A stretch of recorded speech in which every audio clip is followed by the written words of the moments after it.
Hey guys, Matt Allen here. Welcome back to TacticalBassin. Today we're talking all things swim baits. The best soft baits, the best hard baits, how to rig them, how to fish them. Let's go.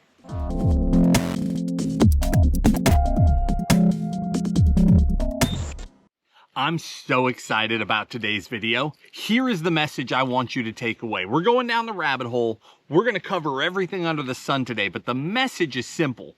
Swim bait fishing is easy, and you can do it. Today I'm going to show you exactly what you need. See, this category is shrouded in all this mystery, and it seems so complicated, and there are such expensive baits and expensive gear. You need specialized tackle.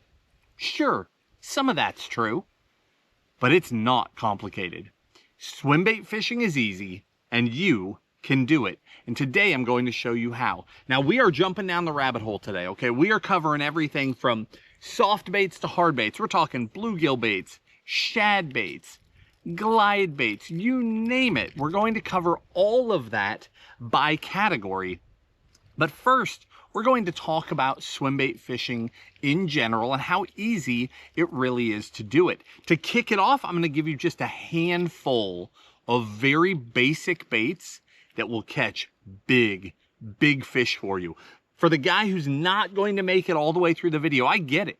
Not everybody has hours to dedicate to a swim bait video. Not everyone has the interest to dedicate that time.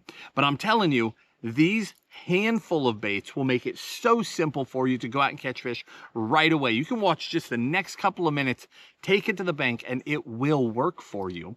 Or you can stick around and we are going to dive into the rabbit hole. We're talking about how fish position in different kinds of fisheries, the specific baits for specific conditions, when to use paddle tails versus wedge tails, glide baits versus multi-joints, and of course, the equipment that will work in your favor to help you catch those fish. This category seems huge, and people all the time talk about it like swim bait fishing is some complicated thing. I'm here to tell you that is not true. I'm setting the record straight. It's easy. You can do it. Now, will it take some time? Yes. Will it take dedication? Yes. Will you catch the biggest bass of your life on the first day? Probably not. Although somebody watching this video will, because that's the beauty of swim baits. They have so much drawing power. They pull fish so far, and the baits have become so advanced that if you just go out there and cast them, sometimes you will run into giants with a very basic skill set. Here's what you gotta realize. There are people who dedicate years and decades of their life to learning a lake. They wanna know where the giants are, and it takes a lifetime to learn it, to find the big ones, to find out when they wanna feed, how they position, which baits to throw when. Here's the part where swim bait fishing's easy. You'll have another guy show up to that lake. And I know because I've been blessed to be this guy. You show up to the lake without a clue. You pull out a big bait, you go to the likely places where it should work, you start slinging it around, and the biggest fish in the lake come out to play on day one.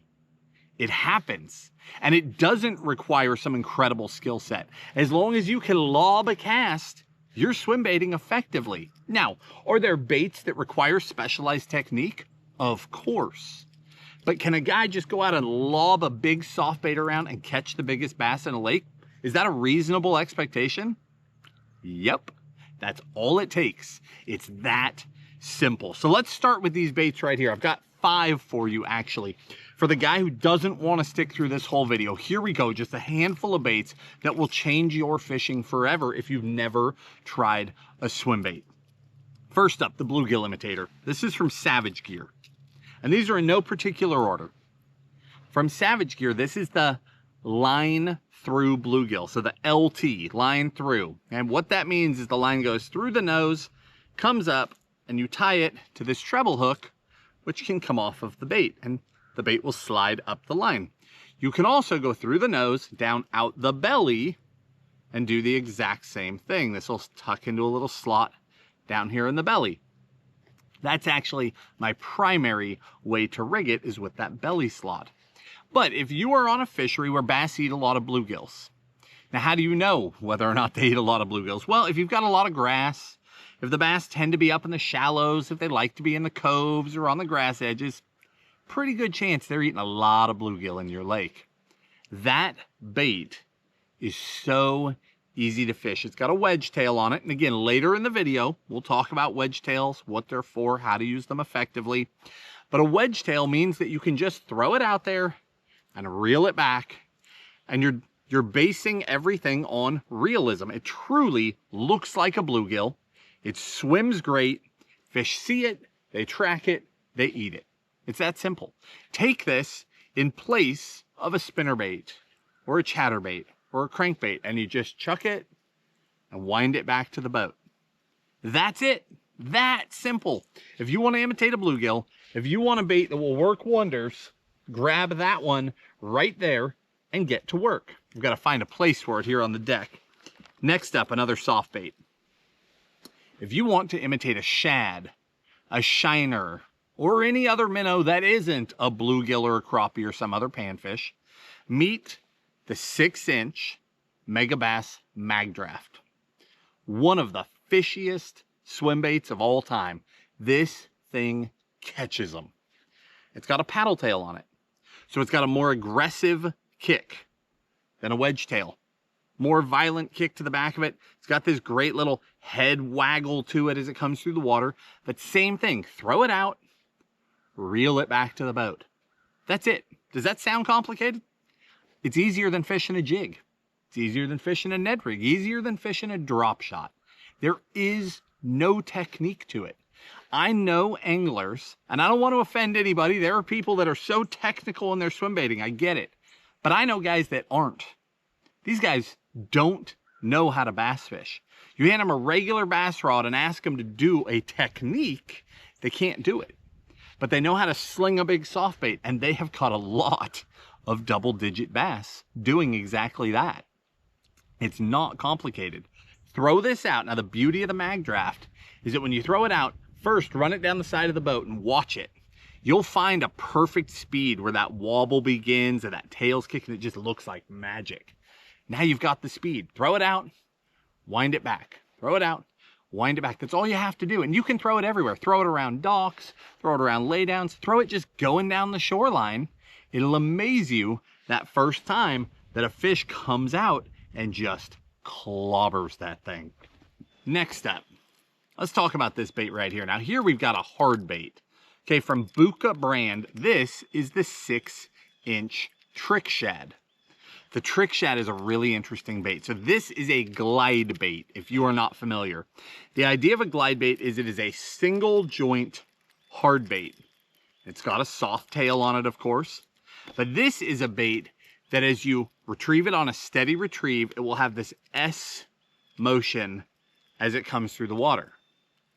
Now this bait is sort of a shad profile, but it's thin enough that it can pass for all of your shiners and various minnow species. It's also tall enough that in the right color, you could get it to pass for a gill type profile as well. But it doesn't have big obnoxious fins on it. It's a smooth body. It has an excellent hookup ratio. Now here's the deal with the glide bait. Here's what makes this so special and why it's in this top little list of baits.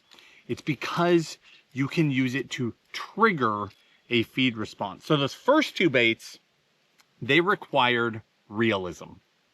Those are baits that you have to just, generally, there are exceptions, but generally we're just reeling along, fish see it, they come up alongside it, it looks real, they eat it.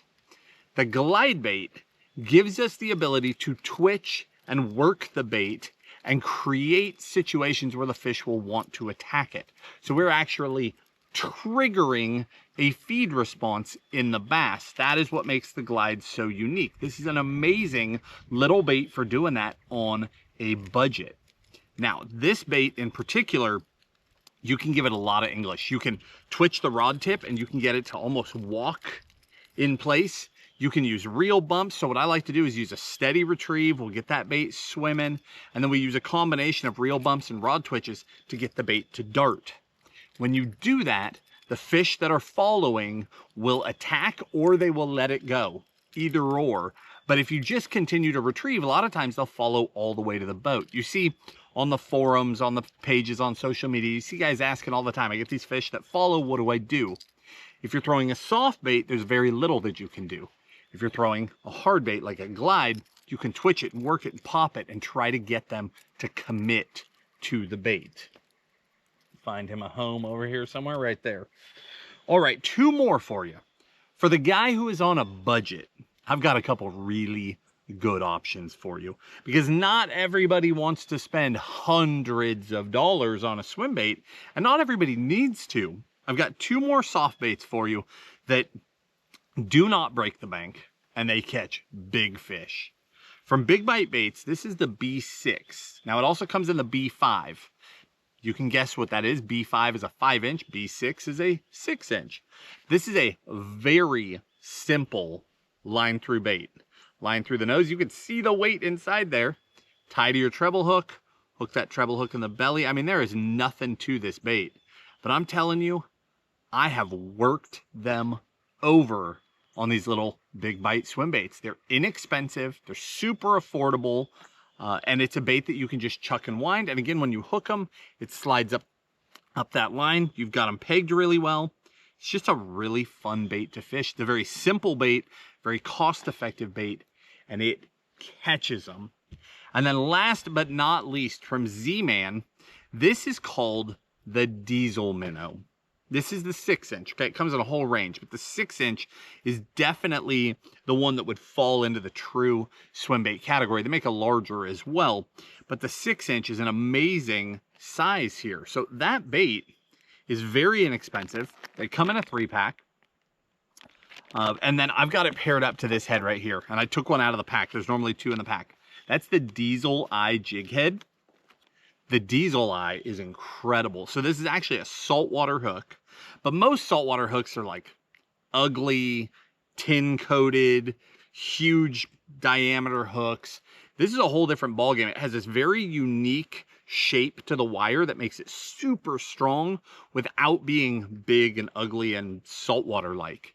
I have personally caught giant tarpon on this exact hook and not bent them out. I mean, it is super strong, but you can take it into freshwater application as well. So this Diesel Minnow, or the Diesel Eye Jig Head in that Diesel Minnow is a phenomenal pairing. I mean, this is strong enough to catch every bass you'll ever encounter, every striper you'll ever run into, and all sorts of saltwater species as well on a budget. And of course, it is a Laztec, so we can sit here and do this all day long. I mean, you can catch fish after fish after fish after fish on this thing. It just doesn't matter. Just a phenomenal budget option, super affordable compared to a lot of your more advanced painted type soft baits. But from a fishing standpoint, it's a rock star on a budget. Right there, we're going to stop with baits right there. For the guy who just wanted a quick sampling, just give me some quick information. I've been curious about swim baits. I want to go out and sling them around. We're done. Every single bait that I just talked about is a bait that you can get away with throwing on a rod you already own. Something in that 7.2 to 7.6, medium heavy, heavy, extra heavy. You'll be okay. I'm not saying it's perfect. I'm saying you'll be okay. You'll be able to sling all those baits. You can work and twitch a glide bait on your jig rod. You can smash a hook set on that soft bait. Those treble hooks, you can just bow up on them, and you'll land a lot of those fish. So this is not something that you've got to dive deep into. It's not something you have to spend a fortune on. And you can keep it that simple, that easy, if you will, and you're good to go. Now, for the rest of you that want some more information, we are about to dive into the world of swim baits. I do this about once a year or so. I'm willing to sit down because, as you can imagine, this takes a long time to pull the baits out of boxes, get them all gathered up, get my thoughts right about swim bait fishing, and just sit here and rattle on this subject. It's a big undertaking. So about once a year is when I'm willing to take that on. But I know the impact that this has on people because Tim and I have spent a lifetime swim bait fishing. That is how I really got started. I grew up bass fishing. fishing with my dad, my brother, my dad's friends. But when I started swimbait fishing, I was fascinated with catching bigger than average fish. When I started swimbait fishing, it took me a few years to see results. I was actually the guy who completely overcomplicated it. Also didn't have a clue what I was doing. Also, the vast majority of the gear and the baits that exist today did not exist then. It was much harder. The fish were a little dumber, but the equipment was so much harder that it actually took me years to see success. But when I saw success, I have been blessed to catch some unbelievable fish. Just flat out, my biggest largemouth is a 17 pounder, 17.2. Tim has caught a 15 pounder, also on a swim bait, and a lot of other giants. I've caught a handful of teeners. I've been very blessed in my swim bait fishing through the years, even before TacticalBassin really became a thing. So I really want to take the time to share that knowledge because it can make such a difference in your fishing.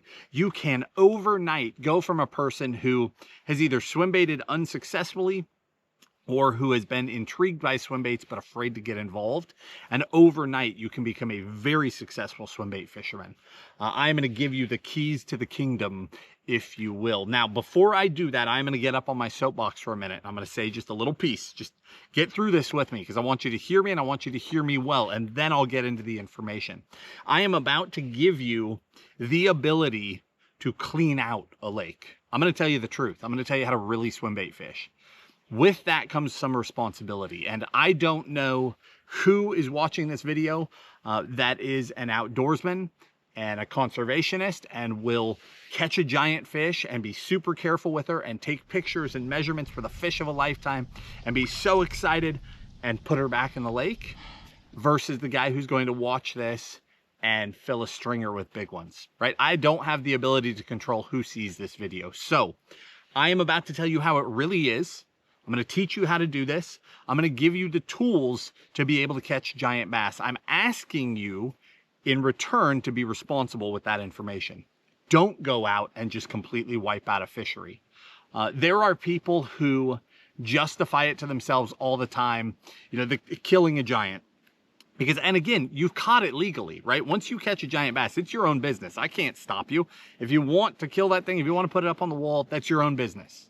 But I'm asking you not to, and I'll explain the reason why. And know that this is coming from someone who has skin mounts and replica mounts. I own both. I've made some of those mistakes.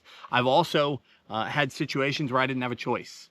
My biggest bass, I released that fish and she didn't make it, and I got in the water with her and I spent 45 minutes in February in the water attempting to revive that fish, and she was just at the end of her life. It made me sick. So sick at the time that I almost wished I hadn't caught her. Now that all the years have gone by, that has faded. I'm still so grateful I got to experience that fish. But I say all that to say I've been on both sides, right?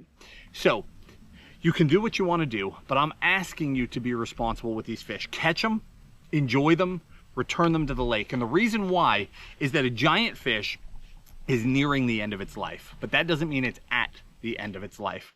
People will make the argument that, you know, a fish like that has spawned so many times, their genetics are in the lake. That's true, and that's why they think it's okay to take, and that is their business. But I would submit to you that not every bass, given time and correct circumstances, will ever grow to be a trophy bass. There are bass that just don't have the genetics. They just don't, even in the perfect environment.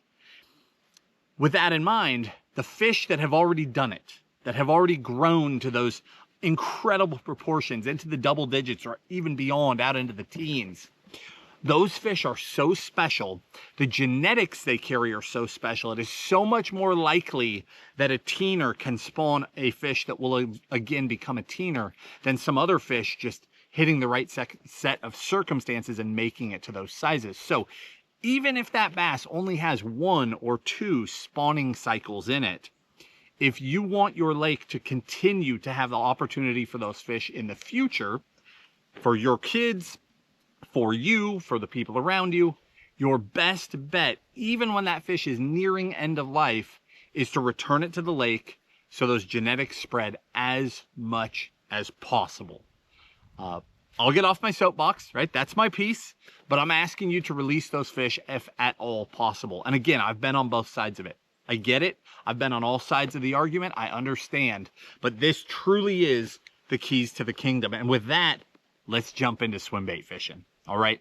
Now let's start by talking about where we throw swim baits, how we throw them, some of that sort of information. And then we'll start diving into the baits themselves. I'll probably do some of the baits. We'll start with hard baits. We'll work our way through some of that. Then we'll pause. I'm going to talk rods, rigging, storage, all that stuff. The boring things, if you will.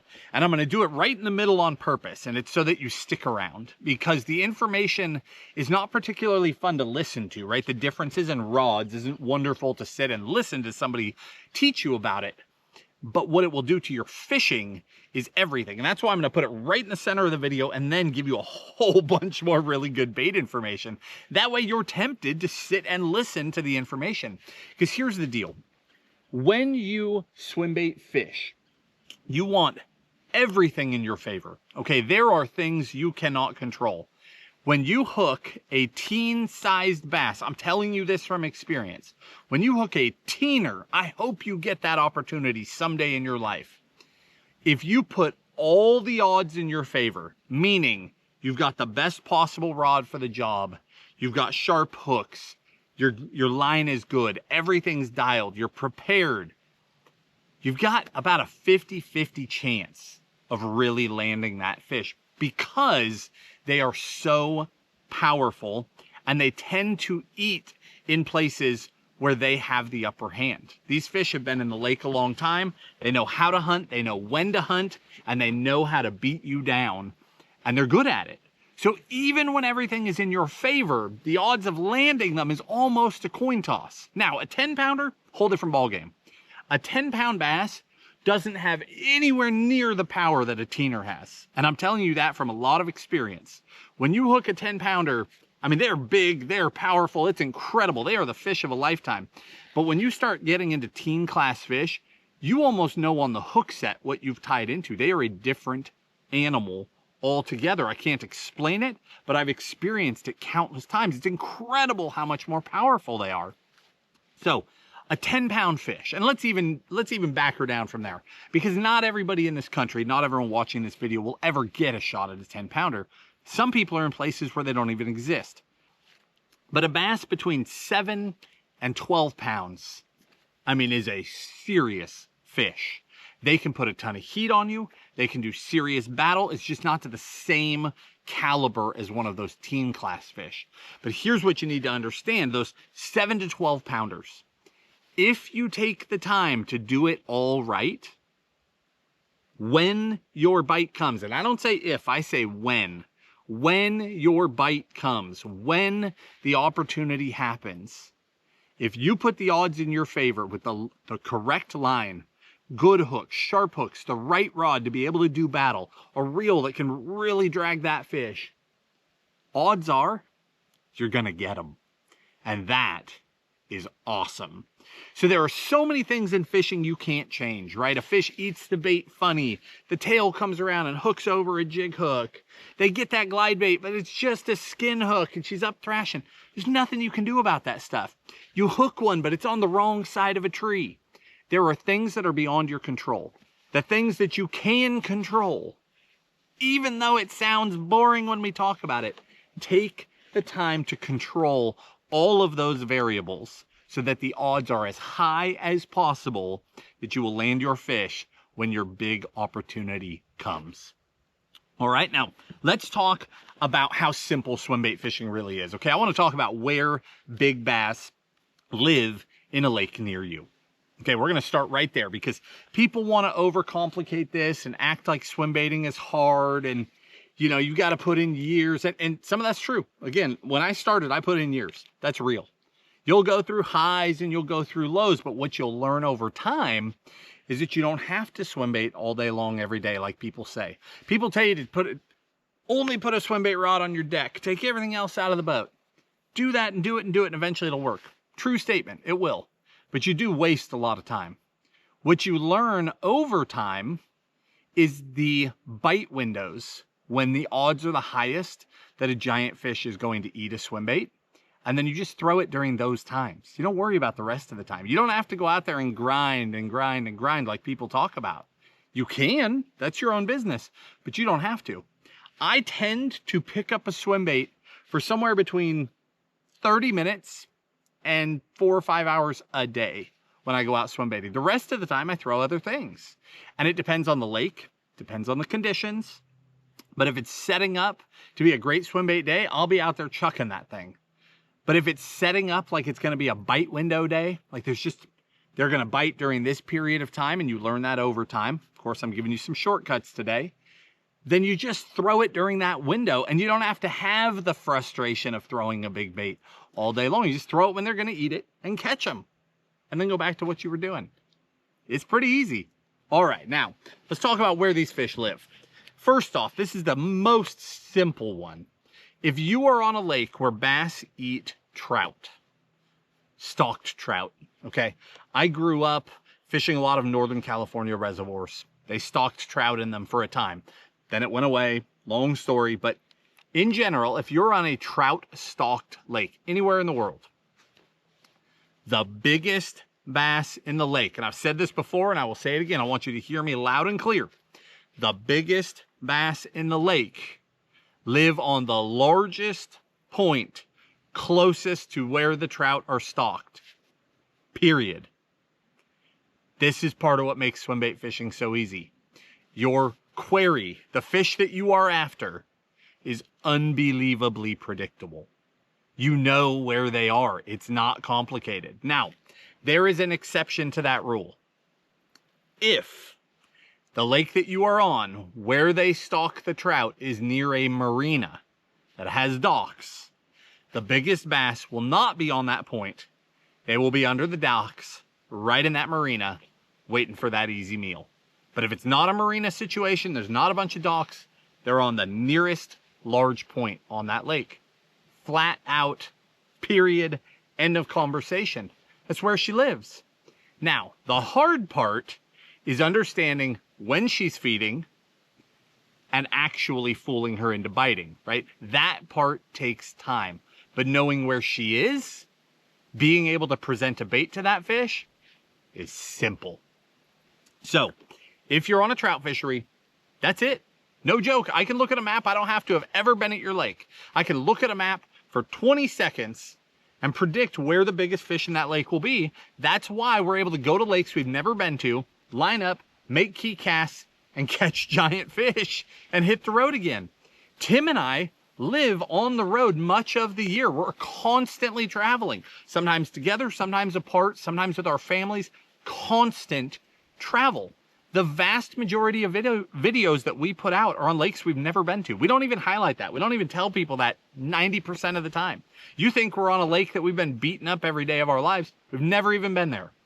But we show up and we crack them, and it's because we fish these patterns. We can predict fish locations. That's why we talk to you guys about seasonality and how fish move. It's how we live our lives. We use that information daily. That's why it flows so easily to share it with you.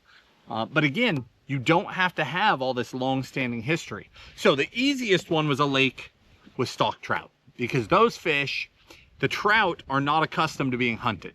They grew up in pens, which means that they tend to be a little slower and they tend to be a little naive. So they don't realize what's coming to them. And that's why the big bass take advantage and eat those trout. Now, if you're on a lake with kokanee, or on a lake that has trout, but they're not stalked with any regularity, the situation's a little different. See, those fish, the trout or the kokanee, are more accustomed to self-defense, right? Running for it, trying not to get eaten. And they have time to spread out more.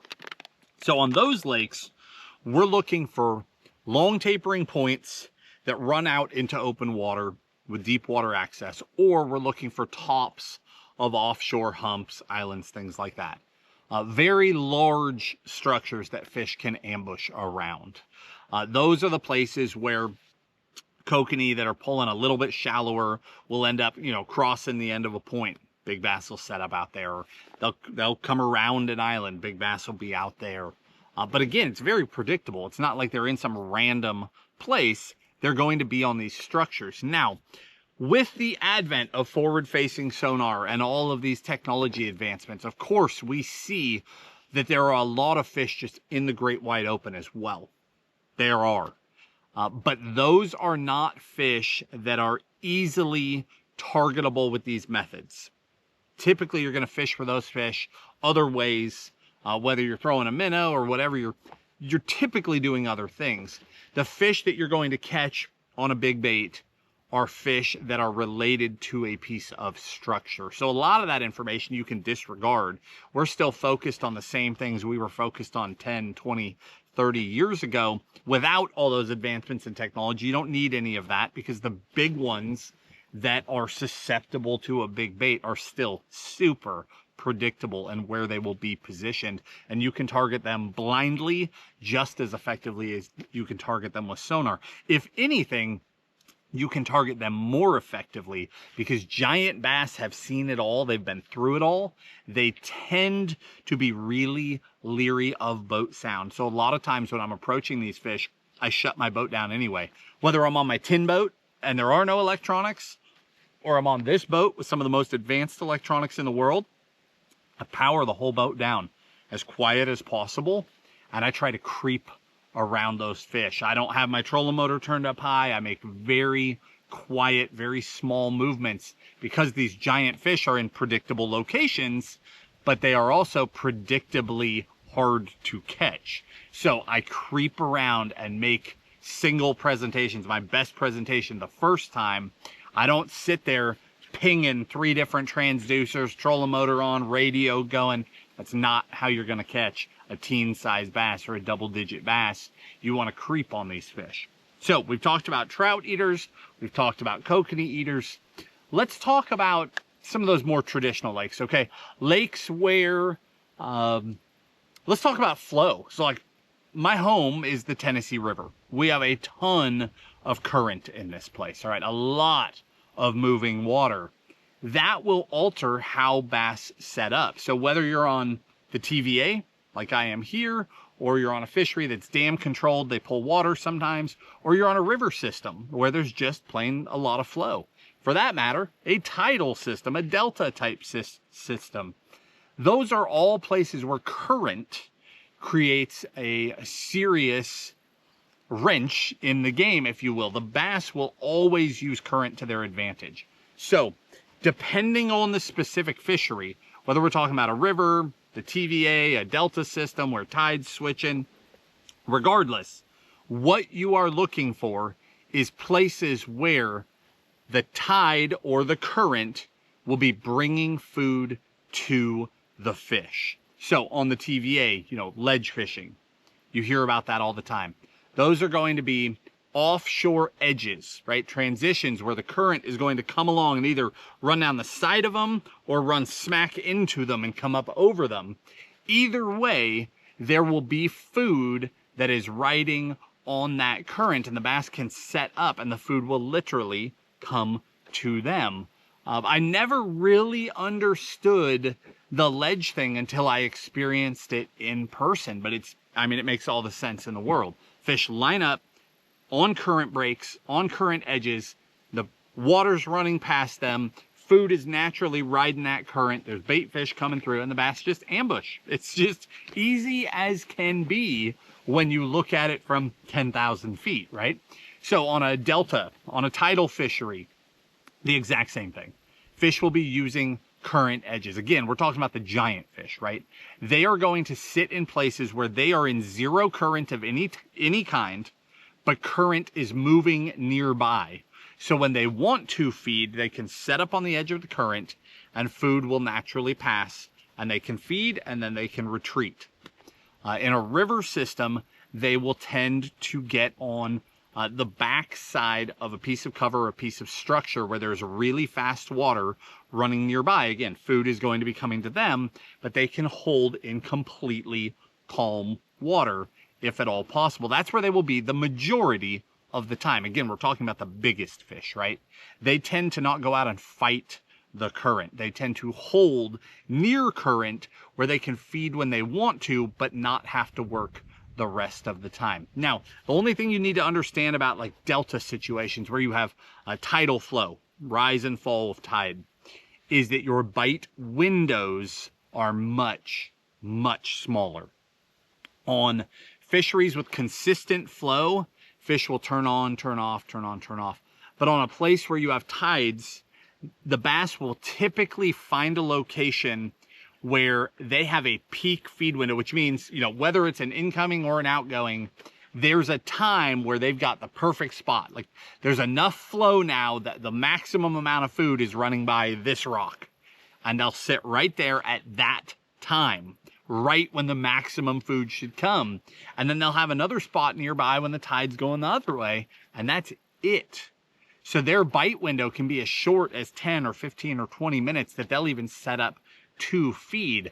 That's why people get so frustrated in tidal fisheries. They feel like they can never figure it out. It's not that you're not figuring it out. It's that the bite windows are small. So when you do get bites, swim bait or not, forget a swim bait for a minute. Just in general, focus on what happened, exactly what the tide was, exactly where you got bit. Try to find that out so you can predict it and replicate it. Now, all of those things that we just talked about can, of course, be done with a swim bait. You run a big bait down the side of a break in the current. When a big one's set up and in a feeding mood, she is going to smash that swim bait, period. Now, next up is going to be those fish that are primarily targeting bluegill. They are the least predictable out of the bunch. So if you're on a lake that's got a lot of grass, or you're on a pond, natural lake, right, doesn't have a dam on it, places that have lots of grass, or it's just a reservoir that's got a lot of grass in it, the reason why I say they're less predictable is that there are an abundance of bluegill in those places, and there tends to be an abundance of ambush locations. I will still look at the map and I'll try to find the sweet spots on the sweet spots. So what I mean is, if I'm finding that they're on the grass edges guarding the backs of coves, the biggest one will tend to be on the grass edge in the biggest cove. If I find that they're out on the points, right where that grass comes out and it's that last grass corner, well, then it's going to be the grass corner that sticks out the furthest will typically have the biggest bass on it. But again, there are more locations, so you're narrowing it down. It takes more time to narrow it down. It's not just go where they stalk the trout, go to the first point. It's figure out where they are on those grass edges, figure out, are they eating in the backs of pockets? Are they eating out on points? Are they eating on those sheer grass walls? Wherever they are, and then we take that to the map and we look for the best of those on the lake, and that is where the biggest ones will be. Last but not least, let's talk about docks, because this is a place where you can catch a lot of really big swimbait fish, and a lot of people overlook it.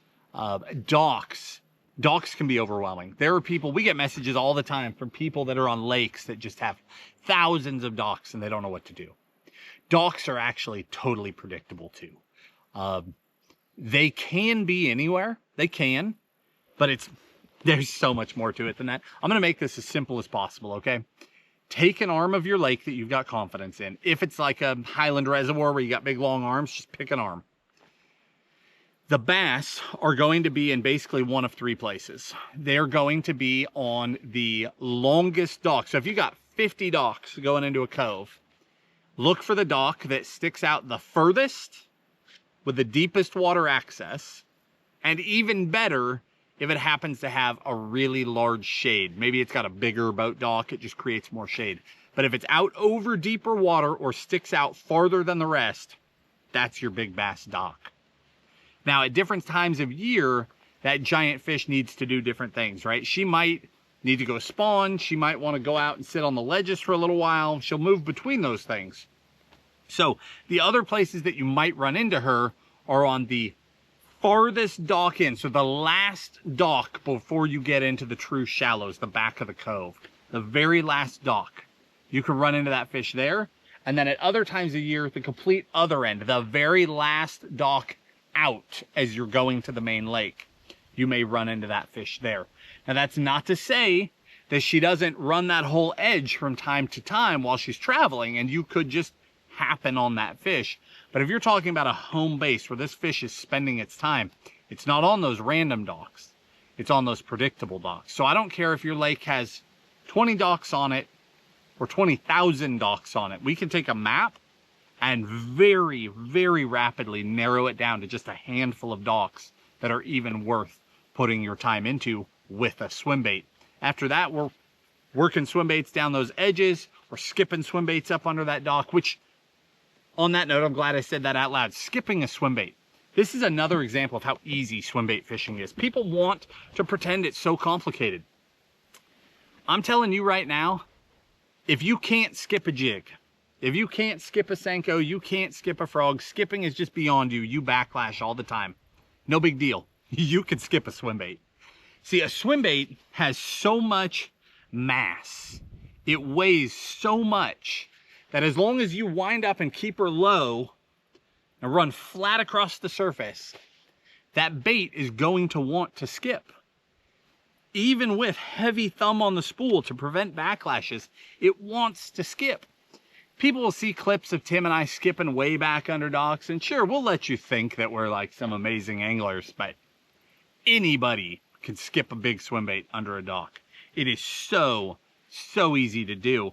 So much easier than taking a traditional bait and trying to reach those fish.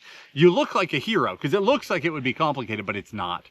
Again, just another example of how easy this thing really is. You don't have to have some amazing skill set to go out and skip swim baits under docks and catch these fish. Take a soft bait, fire, let it go, keep a little pressure on that spool so it doesn't backlash on you, and it'll just back up in there and then just slow wind it back out. I catch so many dock fish on an 8-inch mag draft. It's not even funny. I mean, fish on fish on fish on fish, eating that thing out from under docks. It's such a fun way to fish. All right, we have done a lot of talking about swim baiting. Now let's jump in to some of the baits themselves. We are going to break it down today by category. We're starting with hard baits, and let's get through all the hard baits, and then we'll pause. Like I said, we'll talk about the other stuff, and then we'll come back. We'll talk all the soft baits. Hard baits by category. We'll talk bluegill baits first, then we'll go into glide baits. We'll talk shad baits, full size or open water baits. We'll talk cover glides, and we'll talk multi-joints, and we'll talk topwater. And then we'll pause. We'll talk rods, rigging, hook upgrades, how to weight your baits, all those different things. Then we'll come back and we'll finish up the rest. So kicking this thing off with bluegill baits. Again, we are covering a ton of baits today, but I don't want this to be complicated for you. It's actually very simple. So I've got 5 bluegill baits here. See if I can even reach them. We got so many baits on the deck, I can hardly even get to the things. 5 baits, but each one has a different purpose. That's what I want you to hear today. As I talk through baits, and we've already talked about some, but as we jump into this, listen to the where and the why of each bait, okay? Because they're not all for your fishery. You know your lake, you know where you like to go fishing. Listen to things that jive with what you've seen out there on your lake and only focus on those baits. I've got, I didn't count, but maybe 50 baits here. 3, 4, 5, if you're a serious swim baiter, 10 or 15 of them, but very few of these baits. You can even just take 1 or 2 and you'll go out and you'll catch fish. So in the bluegill hard bait category, these are standouts by type, okay? The first one from Jackal, this is called the Gantarelle. And this is a multi-jointed bait, but not really. It's sort of a hybrid. The Gantarelle is a neat bait. And I actually probably should have started with the True Glide, but that's all right. We're already into it. The Gantarelle is this multi-jointed bait, and it's a true bluegill imitator. It's got the profile, amazing color schemes. And guys, in the video description, if you're not familiar, I can't believe we got this far before I told you, but if you're not familiar with TacticalBassin videos, every video, whether it's full length or a short, there is a video description. If you're watching this on YouTube, go down, hit more, go down, hit more again. You might have to click the 3 little dots. Depends on exactly what device you're on. If you're on Facebook, just scroll down, click the link to go to the full list. If you're on TacticalBassin.com, the best place to watch it, just scroll down. It's all right there, completely broken out, the full list. But we will list every single bait that we talk about. We'll give you the size, we'll give you our favorite colors. If there's some sort of upgrade you need, we will give you the upgrades, all of it, and those links go straight to Tackle Warehouse. So if I'm holding the bait and moving it and you can't focus in on what it is, but you hear that it's a Gantarel, open that video description, click Gantarel, you'll be looking at HD photos on Tackle Warehouse, full description, and we'll be giving you our favorite colors as well, just so you can fish with our confidence if you want to. But again, that's how we do it in every video, full length or a short. So the first bait is that Gantarel. This is such a neat bait because you throw it out there and you just slow, steady fish it, and then you throw slack to it. What I mean is I'll be winding this bait and the bait just has this natural, subtle S to it. And then when I slack it, I actually lean into it. So I'll just steady retrieve and then just pause. And I physically lean in. And when you do that, it gives it a little line. And that bait, whichever way it was leaning when you pause, it will now just wander out that way. And it sort of hovers. Because the Gantarel will want to rise back to the surface, but it does it very slowly. So it sort of hovers out there. And then you continue. And you pause, and she wanders off. It's such a fun way to catch them because it's not an overwhelming presentation. There's some little bass cruising right here. 3 of them.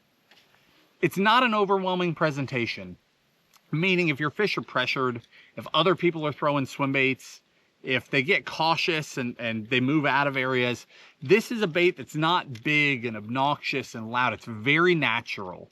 There's some great ghost type colors, and you just fish it so slow and methodical, and it just glides, and it's natural, and it's very disarming to those fish. And when they eat it, it's such a fun bite because you lean into it and then it goes, and they eat that thing. It's really fun. Next one up from Bait Sanity, we've got their Gill Glide. This bait is really fun.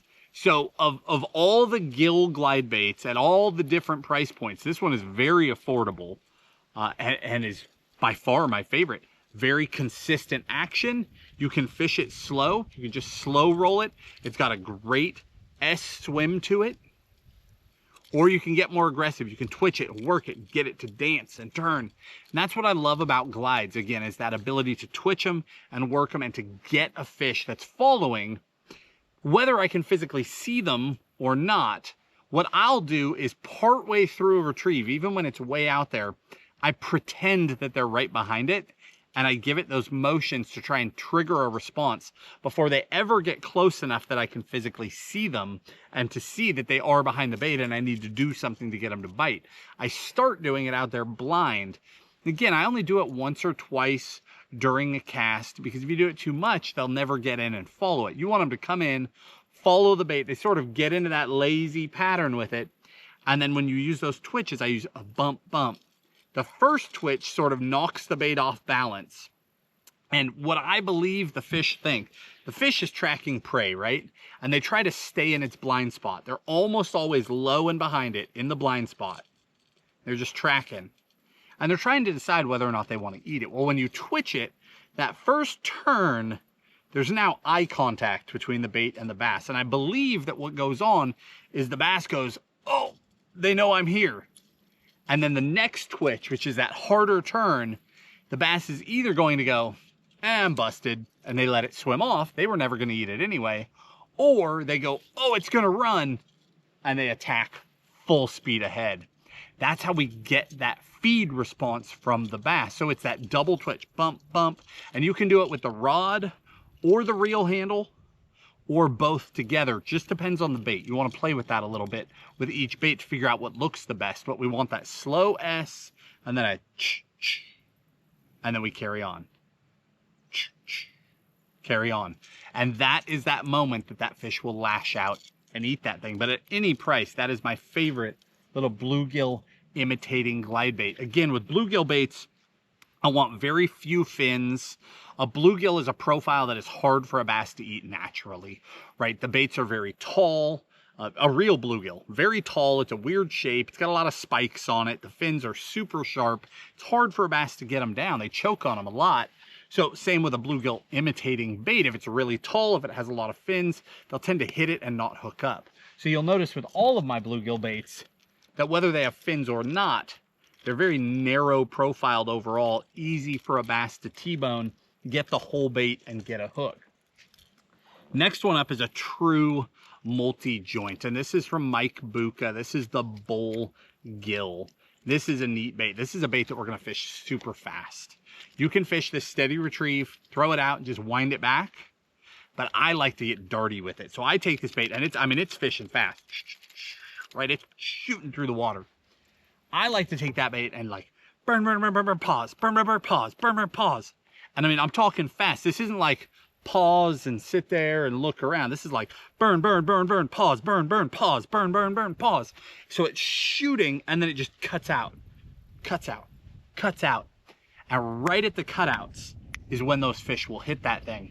Those three baits all are baits that I fish interchangeably, meaning they're all very similar size, similar-ish colors.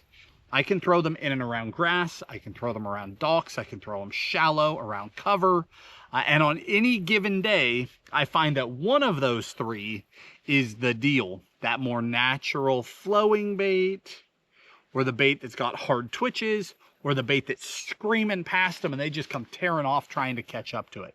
But one of those three bluegill imitators will be a great option on any given day. A couple more for you. This little guy right here belongs to the Bucca brand. So this is a company-made bait, or a plastic type bait, right? This comes from a factory, whereas this guy here is a handmade bait. So Mike Bucca makes these himself.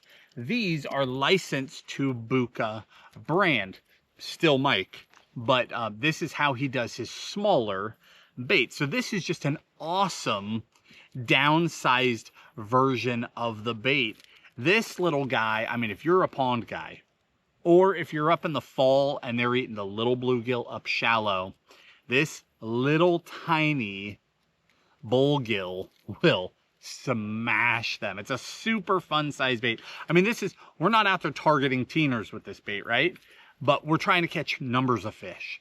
We're trying to catch bluegill eaters, and that is just a downsized version, and it is a very, very fishy little bait. And then last but not least, this is not even a swim bait, but if we don't talk about it here, I don't know where we would. This is the Megabass Battalion. This is more like a jointed lipless crankbait than it is a swim bait, but it's in the right size range. The Battalion is special. It is unique, and it is a bait that we have smashed with. I have caught so many largemouth on the Battalion. I've caught so many smallmouth on a Battalion. I was amazed when smallmouth started eating. It's just one of those baits that has the magic. They eat it. We have taken this thing to South America, caught every species you can imagine on it. It is one of the best peacock bass baits I have ever experienced. It's incredible, but it is a loud bait. It's got a lot going on. You fish it sort of like that Bucca. You fish it fast. Burn, burn, burn, burn, pause. Burn, burn, burn, pause. Burn, pause. And it just runs and darts and turns and darts and runs. It's loud. It's obnoxious. It's in their face. But the way that it moves and pauses and turns, they come unglued for it. It is an affordable bait. You wouldn't think Megabass is affordable, but a Megabass is still much more affordable than a garage-built swim bait. You can spend a fortune on garage baits. It's a very affordable bait, and it absolutely catches them, and the fish in your lake have never seen anything like it. I use it as a bluegill imitator. Of course, I throw more of the like gold and silver type colors when I'm smallmouth fishing, but it's incredible how well they eat that thing. All right, from there, let's talk shad glides next. Okay, so glide baits in general, we've already talked about how we want these baits to move and work. We use glide baits to do different things. One of the things I've learned over the last few years, shad glides were sort of the last category of glide bait that I really got into, because I grew up in the West, and while there are shad in every lake, there's not a lot of big gizzard shad. So it wasn't as necessary for us. Like, we have a lot of shiners, hitch, things like that, but they don't move as unique as gizzard shad do. Gizzard shad are their own animal. If your bass eat gizzards with regularity, a gizzard imitating glide bait goes a long ways, because their profile is different and the way they move is different. So these are typically going to be the baits that you'll see people chop. So most glide baits that are built properly, you can just throw out, and if you just start turning the handle, they will naturally glide. They'll naturally swim. You don't have to do anything. Baits that aren't built very well, that aren't balanced well, maybe a garage guy got that batch wrong, you gotta like twitch them and work them and pop the handle to even get them to do anything. But when it comes to shad glides, gizzard imitating shad glides, those are rods where you really do want to twitch them, or those are baits, I'm sorry, where you really do want to twitch that rod, twitch that reel, and get that bait moving, because gizzard shad are like glitchy. They're crazy. They're like, they just take off. They're just nuts. The way that they run around is unlike other bait fish, and imitating that requires a bait that can really move. So I've got 3 baits here for you. And essentially, we're just moving up the size range here. And there are plenty of other baits in this category. In fact, you know what? I should really pull this one over too. The smallest of the bunch is that Clutch Eco. The Clutch Eco is a super cool little bait. And it's sort of a crossover between a cover glide and a shad glide. But it's got that profile, and you can get really, really twitchy with it. Going up in size from there, we get to that Spro right there. That bait, again, is a bait that we can really, really twitch. So you can slow roll it, and it has some swim to it, but it's when you start popping that reel handle and working it that you really start to see the dance come out of that bait.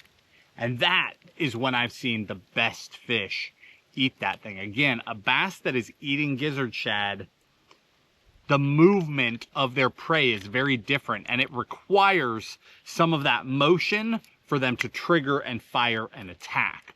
Whereas if this is a bass that was eating trout and you started making baits too crazy, no, they have no interest in that. They know that's fake. That's not what trout look like. They're not interested. But gizzard shad eaters are different, and you want to treat them differently. Next one up from Bait Sanity is that Chimera shad. That is an amazing bait. It's got incredible, incredible motion on a straight retrieve or on the twitch. And then last, from Shimano, we have the Gravitator. This is a bait that came out last year. This is the largest of the bunch. This is a unique bait. See what I just did there with the joint? This is a bait that has got all sorts of tech going on in it. And a lot of times when you get those really techie baits, I'm not that into them. But this is one that has an excellent swim. It's got a really good, sharp turning swim to it, even on a straight retrieve.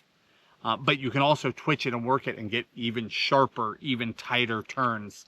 You can add a little piece to it that will even, it will help it be more of a standard swim, if you will. But I think where it shines is popping that thing out and just working this bait, getting those super hard turns out of it. A very, very fishy bait. We went through that category pretty quick, and I did that on purpose. I know this video will go forever, and a lot of these categories I want to dive deep into. Next up is sort of the heart of glide baits. This is where it all began, and these are what we're going to call cover glides. Okay, these are going to be your smaller glide baits that you can twitch them and work them and get fish to react, and you can fish them really tight to cover. So the term cover glide, everybody's heard it, is actually a term that Tim and I coined years ago. That didn't exist. There was nobody talking about cover glides and open water glides. We coined those terms trying to create separation between baits so people understood that they had different purposes. Cover glides are going to be your baits that are smaller in size. They're very twitchy, very erratic if you hit them hard, And the reason they are called cover glides is that we can fish them very effectively around visible cover. So be that a laid down tree, be that dock pilings, you know, you see boulders in the water, anything where you're looking at an object and you're going, yes, a bass should be there, whatever that is, okay? What we will then do is we'll take a cover glide, we'll throw it past that object. We swim up, very natural, subtle, and then right as we pass the object, let's pretend my arm is a dock piling, okay? So we're swimming along, very natural, very subtle, right past the object, still natural. Right as we clear the object, hit them with the double twitch. Boop, boop, and then we carry on. The idea is that when you know the cover, when you see where the bass would be hiding, would be ambushing from, then you can set up the perfect scenario. You come in subtle, slow, natural swim, like everything's great. And then right when, if there's a fish there, right when they would start to peel off the cover to look, you hit them with the twitches and they attack. So you're creating that opportunity for yourself with unbelievable, it's so predictable, it's so easy, it's amazing how consistently you can do that. You throw past an object, twitch it on the dock piling, onto the next. Slow roll, twitch it onto the dock piling, onto the next. Wham, there's one, right? It's so predictable. So those are going to be your cover glides, baits that are super responsive to the twitches and are small enough that they don't take off. Because you don't want to twitch an open water glide next to a dock piling and have it glide 4 feet out. Now you're way away from the cover. These are baits that are super twitchy, but they also don't go very far. They don't actually do these big glides. They're just very tight action. They stay close to the cover, right where the fish can lash out. So we've got the River to Sea S-Waver. That is one of the original baits.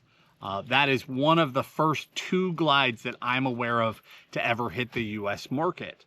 That is a bait that just flat gets them. That color right there, light trout, is a color that we have thrown for literal decades and lost track of the number of giant fish that we've caught on them. Next one up from Savage Gear, the Glide Swimmer. This is a bait that flies completely under the radar. It has come off and on my radar so many times. Some years I throw it, some years I don't. Comes in different sizes. The middle size is the one that is so good for fishing around cover. This year is back just on my radar and glaring just bright as can be, because we went on this incredible trip this year. It wasn't even for bass. We were in Mongolia, and we haven't shown any footage from that trip yet. That will come. But we were fishing for some of the biggest trout species on the planet, and they massacred that bait. And the way that those fish would eat it, it was such a consistent glide. We were fishing current, and that Glide Swimmer did so well in the current.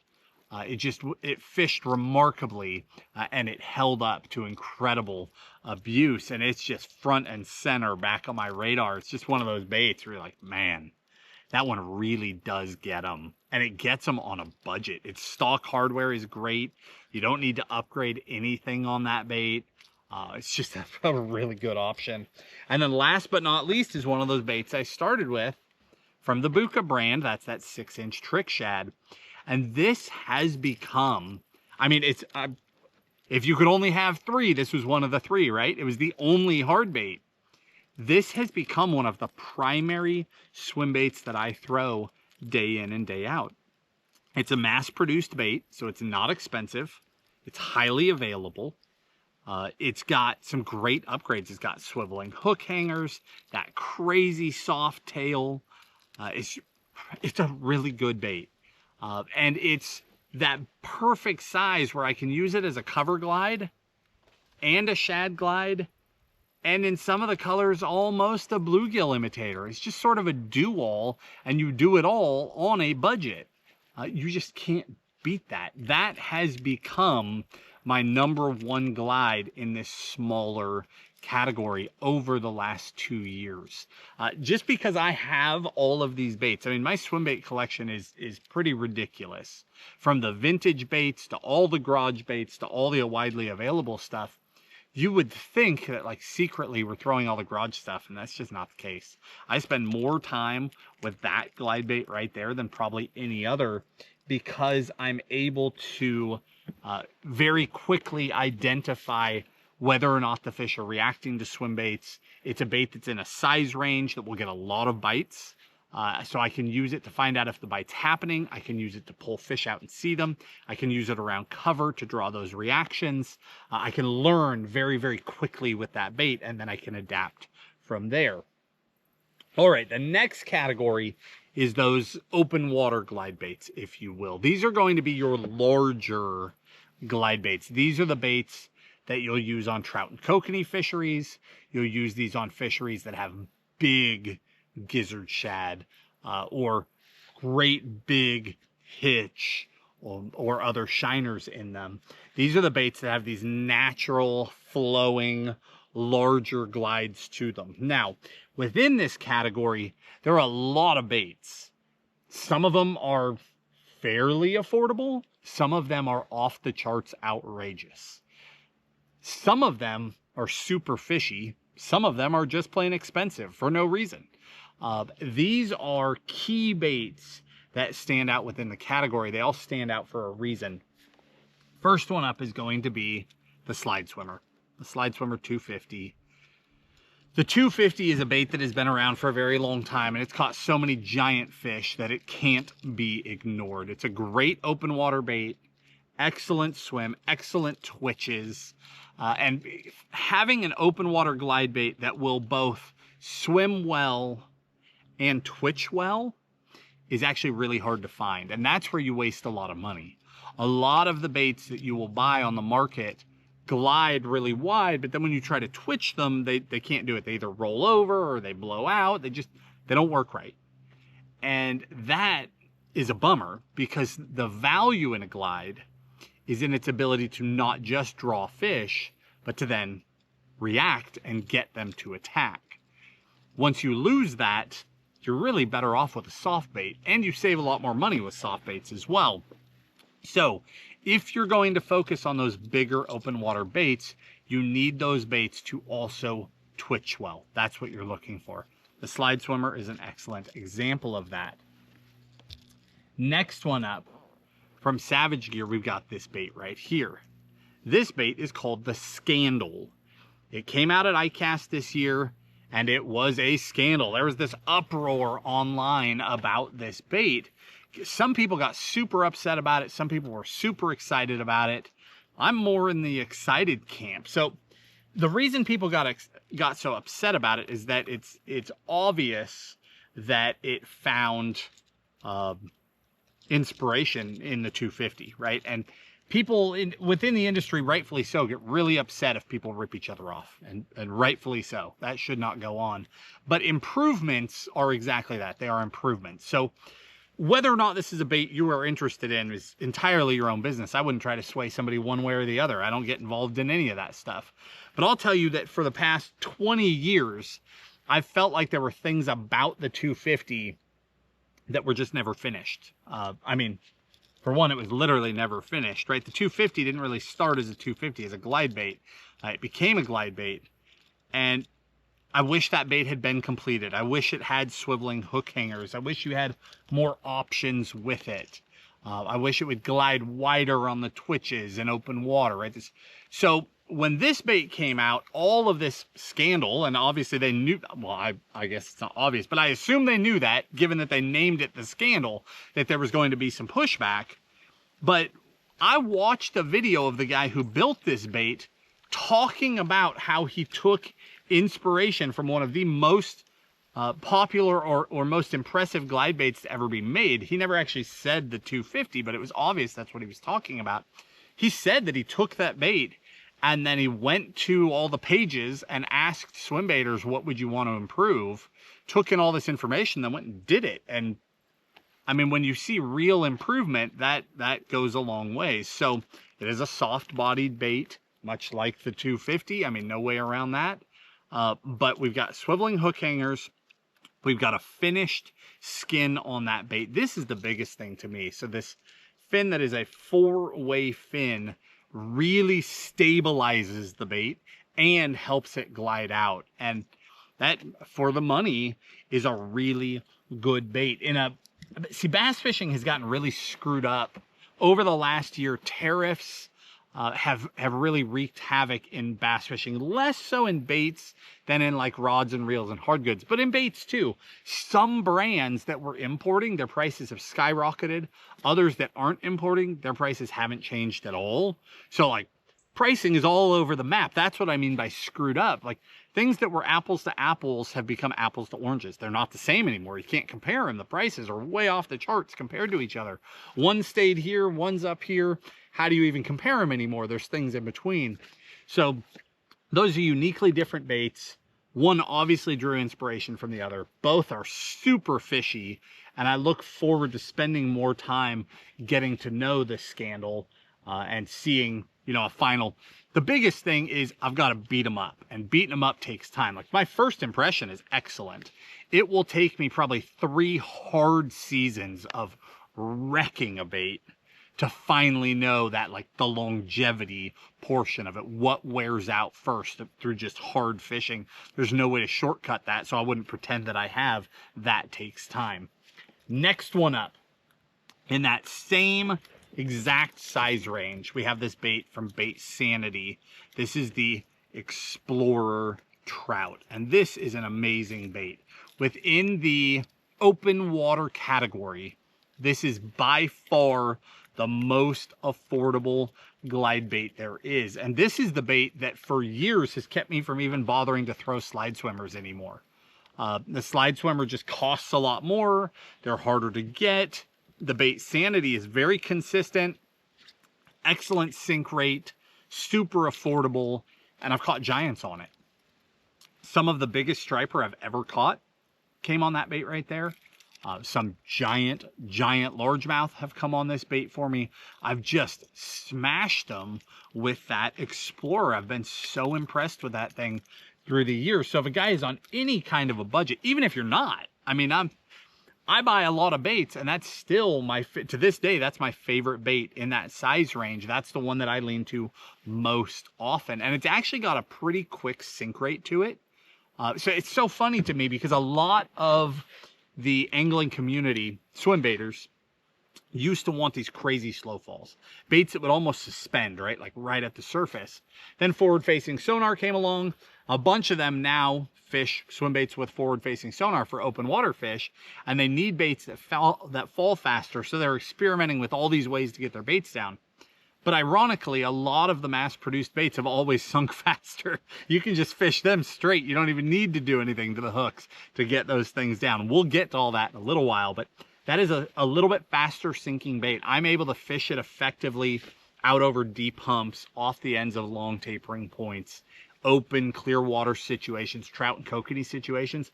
I can fish that thing effectively 10, 15 feet down and draw fish up off of deep bottom to that bait. Excuse me. Next one up. Bait Sanity again, actually. This is the Chimera Shad. We talked briefly about it as a shad glide, but this is the big one. The 11.5. And by the time you throw that tail on there, I mean, it's a big bait. This is an incredible, big, it's not a kokanee imitator, right? It's a shad imitator. Big herring, big shad, big shiner, hitch, all of those things. That's what this imitates. Big oversized eyeball, big forky tail on the back, and an incredible action. If you want a really big bait and you want it to actually be fishable, so a lot of the really big baits are garage built. They weigh a ton because of the materials. This is a factory built bait, so it's lighter than a lot of those baits. It's much easier to fish. You can sling it on regular swim bait gear. It is so fishy. On a straight retrieve, slow rolled, it's got a great swim. On a straight retrieve sped up, it's like, It's almost as erratic as if you were twitching it. It's super tight turning bait. It's amazing. And then of course you can twitch it and work it and pop it and really get that thing dancing as well. But for the buck, if a guy wants to imitate those bigger shad, I don't know that you will find a better bait at any price. You will definitely spend a fortune to find a superior bait, that's for sure.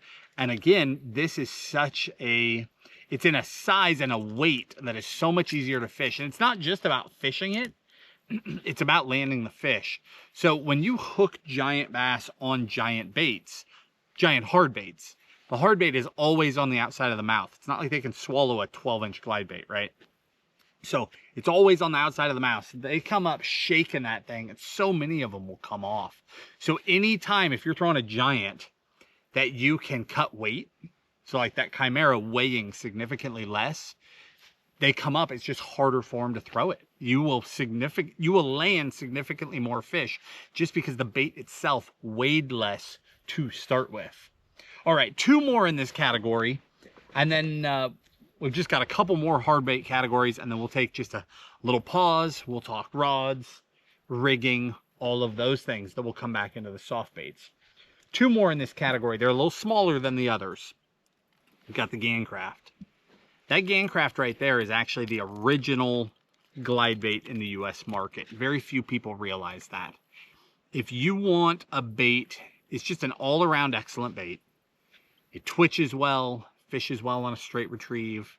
It's very refined, excellent color schemes. The Gancraft has not changed in a very long time, and it is an amazingly effective bait. That is the bait that kicked it all off, followed by the S-Waver, followed by everything else in the US market. Very few people realize that. It's an amazing bait. Then last but not least, I don't have to go in deep about this because we already talked about that medium size of that glide swimmer, but here's the larger size, and it is just such an effective bait. I love that even though it's a full-size bait, it is very narrow. It's easy for fish to eat. It is not intimidating. It holds really well in fast water. So if you've got current on your lake, this is an excellent choice. The color schemes are amazing. The price point is amazing. That is probably the most affordable open water glide bait there is. I didn't actually like go bait by bait and compare, but if it's not the most affordable, it's really, really close. Phenomenal bait that people just completely overlook. All right, let's talk multi-joints. This will go quick because I throw this category the least out of all of the hard baits, just because of where I fish and my fishing style. But your multi-joints are going to be those baits that you want to speed up. You fish them faster, trying to draw that reaction strike. First one up is going to be the triple trout. The triple trout is the OG of this category. They've been around forever. They come in a variety of sizes. If you're going to gamble on one, gamble on either the 7-inch or the 8-inch.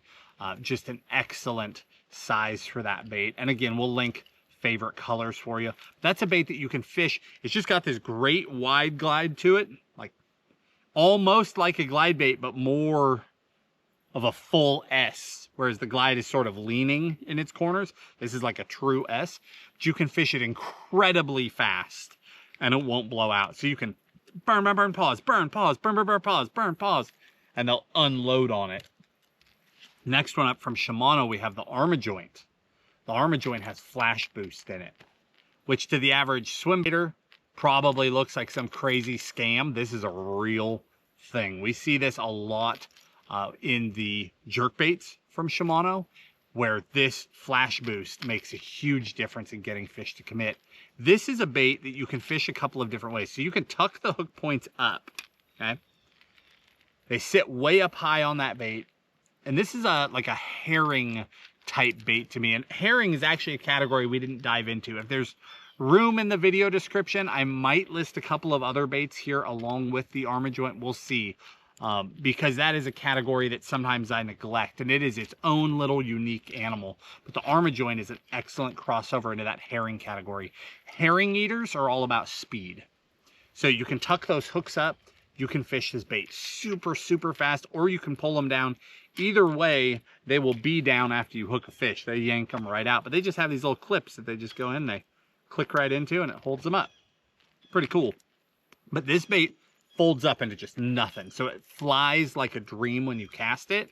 But this is a burner. This is a bait that you're fishing really fast. But I love to pause it. So I'll either go super, super, super fast if I'm on a blueback herring lake, chasing those spotted bass, just as fast as you can go. They'll come roaring for that thing. When I'm on largemouth lakes like the TVA, I smash them on this too. But here I'm much more twitchy and aggressive, and I dance near the surface. Just give it a couple reel turns, a couple more, and it'll just shoot over here, shoot over there, shoot back. It's just dancing, just drawing those fish. I love fishing this bait in the fall. And then again, when you pause it, that's when that flash boost sits there and rocks, and it imitates real life, right? The bait has stopped moving, but there's still flash and motion inside of that bait, and the fish respond to that. And then last but not least is the actual bull shad. We've talked about the Bluegills. This is the bull shad by Mike Bucca. That bait is so effective. If I was going to lean to a size here, it's either the 6-inch or the 7-inch. They come in a huge range, all the way up to 11-inch, but the 6 and the 7 seem to be the most universal sizes. And again, just like that gill, we're going to fish it really fast, throw some pauses into it. This is a bait where we're trying to get the fish to run full speed after the bait, charging to catch up with the bait. That's how we fish that. Let's talk topwater. We've got 3 more baits. Then I'm going to take a little pause, drink a little bit of water. We're going to talk some rods. In this category, first up, this is the Tactical Wake. This is a bait that Tim and I designed with River to Sea years ago. They're on an amazing sale right now if you want to save a fortune on them. They were bang for the buck, the best thing going full price. Now their price is ridiculous if you haven't scooped one up. But we designed this bait to be a full-size wake that could be fished in all different situations. From the slowest creep you've ever seen, where it's barely moving on the surface, to a heavy wake where you're working it hard, it's clacking, it's got such an amazing clack to it, throwing water, it pushes that big V. It is so effective. The number of fish we catch on this thing is amazing. It has been awesome the last few years to see the feedback from everyone else. We already knew how effective this bait was before it even came to market, right? We had already fished it a ton, but when the photos started to pour in from around the country and from around the globe, that was awesome. Watching other people experience it and catch monster bass on that thing. And then the other thing you can do with this bait is twitch it and walk it. It has a very unique lip, unlike anything else you've ever seen. It's this wide lip with a rolled edge that creates just incredible motion and swim. It is unlike anything else you will ever use. Sits flat in the water, so it's not head down. We did that. We wanted it flat so that, 1, it helps push stuff out of the way, but 2, by being flat in the water, your hookup ratio is higher. We put a ton of time into that thing. And again, they're on an amazing sale right now. Next up from Spro, you got that 8-inch trout. And that bait, the 8-inch floater, that's the one. This is a bait, it is so loud, so obnoxious. I fished this bait in the heat of summer, burning on the surface. Sort of like I've described with the triple trout or with that bull shad, just as fast as I could turn that handle and pause. Burn, burn, burn, burn, burn, burn, burn, burn, pause, burn, burn, pause, burn, burn, burn, pause. They just unload on it on the surface. And then the last one from Bucca again is their wake. Smaller, much smaller than our tactical wake, right? For somebody that doesn't want a full-size bait, it's much, much smaller, but a lipped bait, soft tail, those are all keys to an effective glide bait. This is just a really fishy bait. It fishes really well in and around cover. Excellent hookup ratio. It's a great bait. I'll link all of that in the video description for you. That wraps up the hard bait portion of this thing. I'm going to take a big, long, deep breath. And we're going to switch over here to the rods. All right, before we jump into rods, let's talk storage really quickly. We'll talk storage, then we'll talk rods, line, and then I'm going to jump back here behind me. I've got hooks, rigging components, things like that. We'll cover all that. Then we'll come back to the baits. I'll go as quickly as I can here for you. Storage, swim bait storage is important because your baits cost a ton, right? Now, some of them are affordable, and I try to really focus in on the more affordable options for you. But overall, you can spend a lot of money on swim baits. So you don't want these things getting messed up when you're not actively using them. They can get destroyed if you're storing them wrong. I keep my storage really simple. Through the years, I've leaned more and more to just open containers for storing them.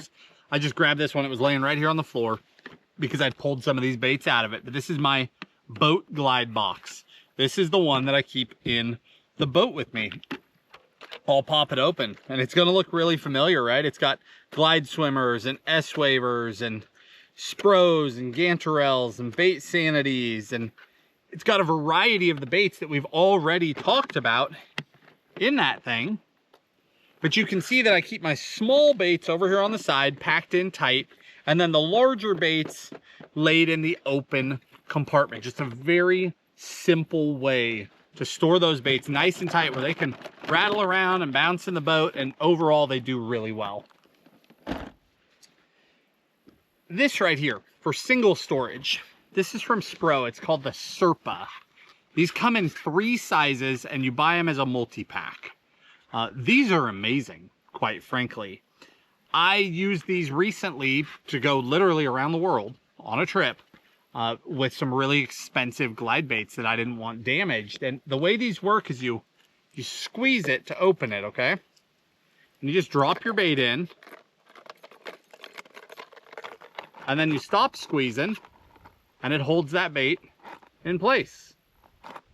So it's just a protective barrier keeping that paint job from getting torn up and from keeping those hooks from coming out and getting you as well. Just a great little system from Spro. And then again, you just squeeze it and out comes your bait. Super effective, super simple. I don't know who created that. They're a genius. That was really smart. And then the other way that I've been storing them lately, probably the best thing going, Savage Gear came out with all of these storage bags, and you can buy their whole system. It's a big bag with all the different size bags in it. And again, I'll link that in the video description. You can also buy just the individual smaller bags. But I mentioned more and more I go to these just open containers.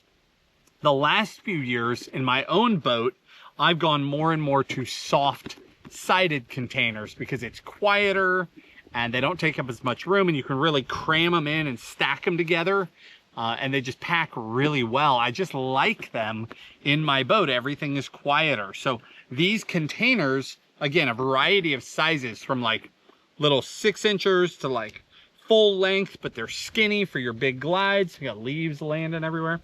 To your true full size, and then even bigger than this where they've got one that will hold all of your biggest baits and you're not going to mess up your tails at all. I think Savage Gear has got the best overall storage system that's going right now.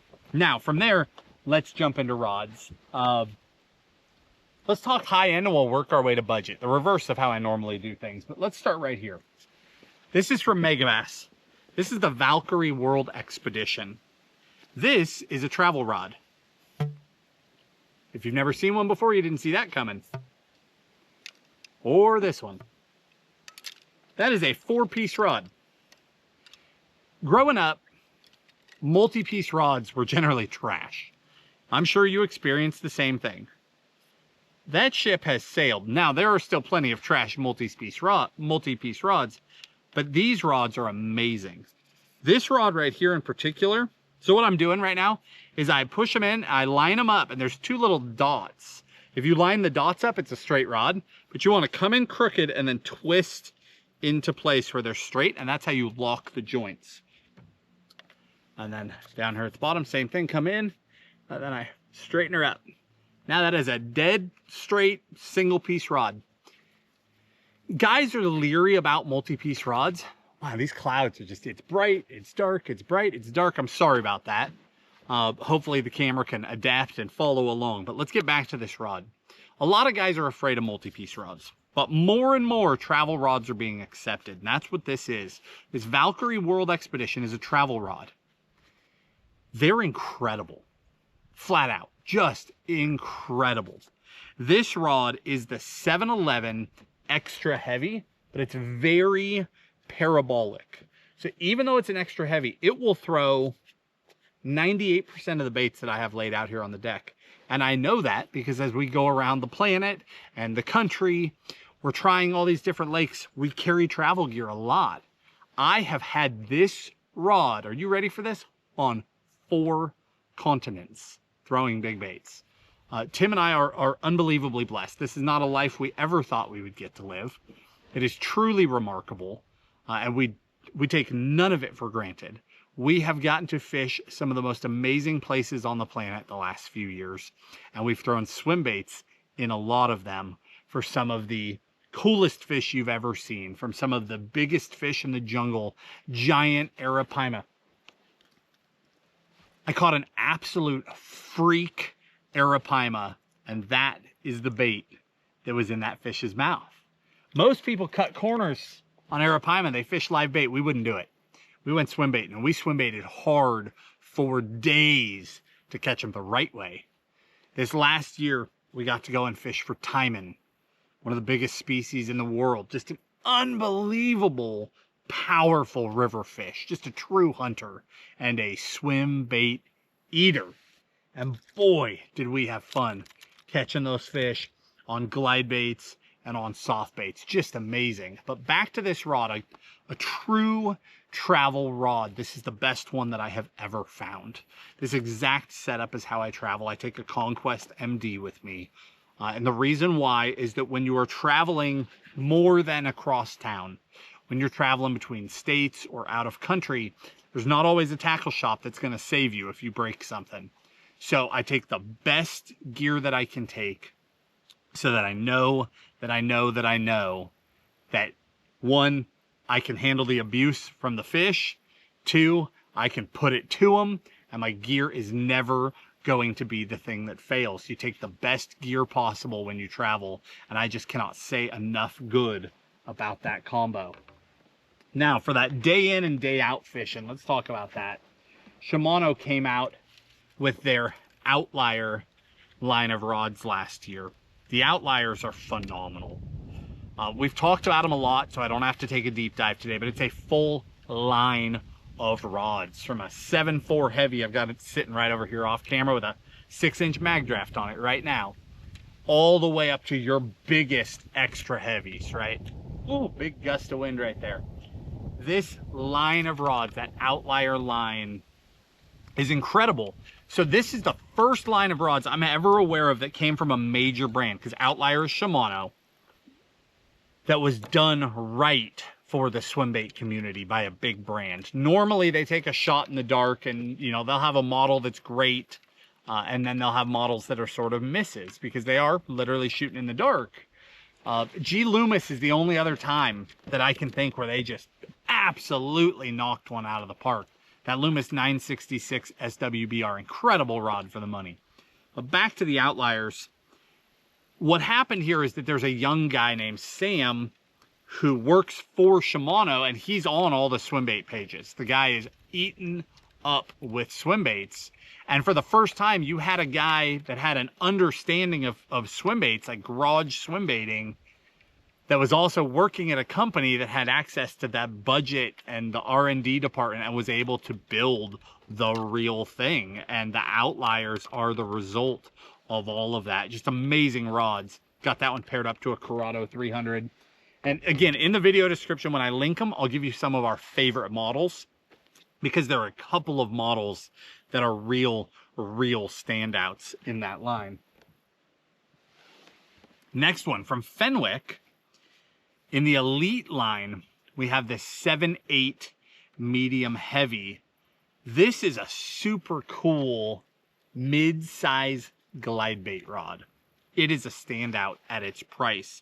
I've got that one paired up to that brand new Revo Beast as well. Super fun lightweight combo. Again, I mentioned earlier that pricing has started going all over the place in bass fishing, and rods and reels is where it has been the worst. So this has become just an absolute standout combo at its price point.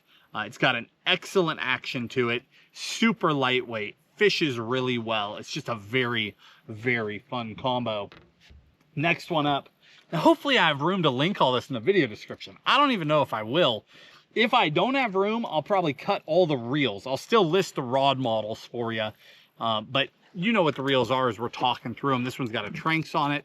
From St. Croix, this is in the Victory series. This is the SB Ranger. 7'10" heavy. It's got the wake on it, right? The reason why this rod is here is this bait, the wake.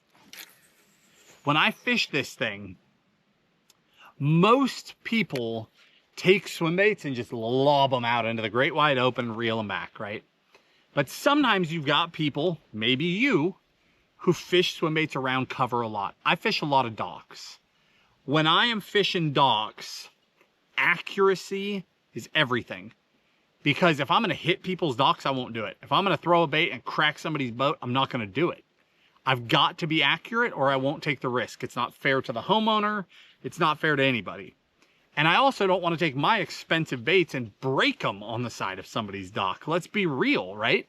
So accuracy is everything. And you don't really notice accuracy day in and day out with swim bait rods because it never really matters. You just need to be in a general area because they have so much drawing power, they'll pull the fish to the bait. This rod is the most accurate swim bait rod I've ever found. I can take that bait, throw it under boats, around the corners of docks, tuck it into a shadow. I am so accurate. It's amazing. And again, talking bang for the buck, these Victories for the price are amazing rods for the money. And having one that's super accurate, it shines. It's a little bit softer in the mid. It shines with treble hooks, okay? It'll throw a mag draft. It'll throw all of your hard baits, but that's where it shines. It does not shine with a jig hook bait. You need more horsepower for that. But if you want to be accurate in and around cover, that's an amazing rod for the job. Now let's talk budget rods, okay? I'm gonna bring 3 to you right here. First one up, from Savage Gear, we've got the Squad rod. That 8-foot heavy. This rod was out of stock for years. This thing was out of stock. That's how popular it is. Bang for the buck, it's an incredible rod. It's a soft bait rod or a treble hook rod.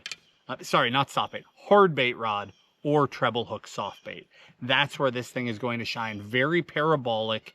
It's an excellent rod for everything from a Ganterel to a big glide.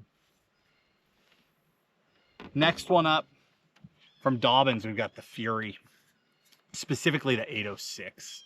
That is the original do-all swim bait rod. The Dobbins Fury was that very first rod that came out where it was a more mass-produced rod that could throw almost everything effectively. It won't throw the biggest jig hook stuff.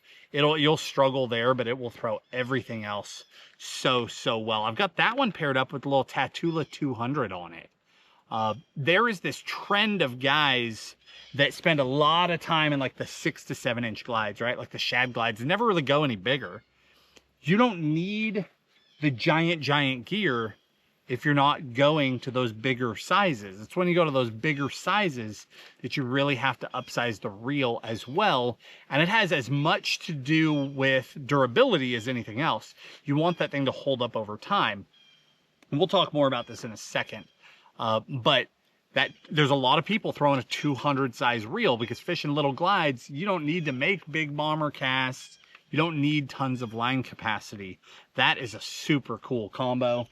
And then last but not least, from Shimano, we've got the SLX. The SLX 7.8 heavy paired up with a Cardiff 300. And that is a budget-friendly combo. It will not break the bank. You can throw hard baits or soft baits. You can throw jig hooks or trebles. It's an excellent combo for the money. And a Cardiff 300 is just a proven reel. That's actually the reel that Tim caught his 15-pounder on, believe it or not. Now, the other thing that I want to talk about with swim bait gear is why a dedicated swim bait setup. I already talked about this in the beginning about putting all the odds in your favor, but what are we doing here? How are we putting the odds in our favor? Let me grab these two to show you. The rod itself will give you a ton of power. So when you are fighting a bass on a swim bait, fighting is not really the right word. If you're fighting a bass on a big soft bait, you are losing the fight. You need to be dragging the bass on a soft bait. Your treble hooked baits, you can fight them a little slower. It's more like a giant crankbait. You're bowed up on them. It's all good. But the bigger the bait, and particularly the soft baits where it's a jig hook situation, the longer you are in the fight, the more likely you will lose the fight. You need to get that fish to the boat as quickly as possible. So you want a rod that will hammer the hook set, and then you want a reel where you can just turn on the winch and just start grinding. And that's the difference between swim bait reels and traditional reels. They're going to have way more torque in the gearing, and then way larger handles and paddles. The ability to just turn on the winch and just grind a fish to the boat is how you will land the vast majority of your swim bait fish. If you slow play them, if you pump and reel, you are not in control of this situation. A true giant, a teen class fish, if you play the pump and reel game, they will come up and they will jump on slack, and it does not go well for you most of the time. You want to be pulling so hard that when a fish comes up to jump, rather than getting the head shake, you knock them over and then proceed to drag them. It is not the prettiest fight in the world, but if you want to get the fish in a net, you want to get to see them, get your picture, weigh them, and actually touch a huge fish, that's the way to do it. Drag them to the boat. There's no pumping. It's set and grind. Wherever that rod ends up, just start grinding. So again, those bigger reels with bigger gear sets, with power handles, are everything. If I can get you to throw a power handle, you will be at such an advantage. Some people just can't get over it. When I got my very first Tranks, the first thing I did was order a standard handle. I was like, that reel is amazing. That handle has got to go.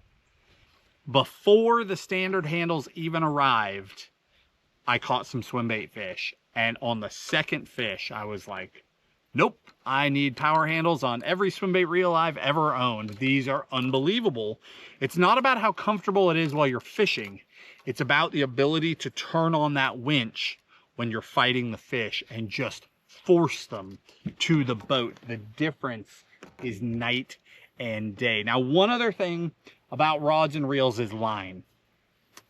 There are guys that swear about throwing a swim bait on mono. There's guys that throw on straight fluoro. There's guys that throw braid. You will notice that I am a braid guy, period. Some people just glazed over. They no longer care what I have to say. I get it. I know that very well because I've been at this for a very long time. But if you can hear me for just a moment, I will try to explain it to you. The people that throw swim baits on braid and have problems, the problem is they cast their baits off. They've lost a bait and they never want to lose another one, so they stop listing. They will not throw braid. First off, I've been all three guys. I have put in multiple years throwing swim baits on straight mono, multiple years throwing them on straight fluoro, and decades throwing them on braid. That's braid to fluoro, that's braid to mono, that's straight braid, depends on the situation.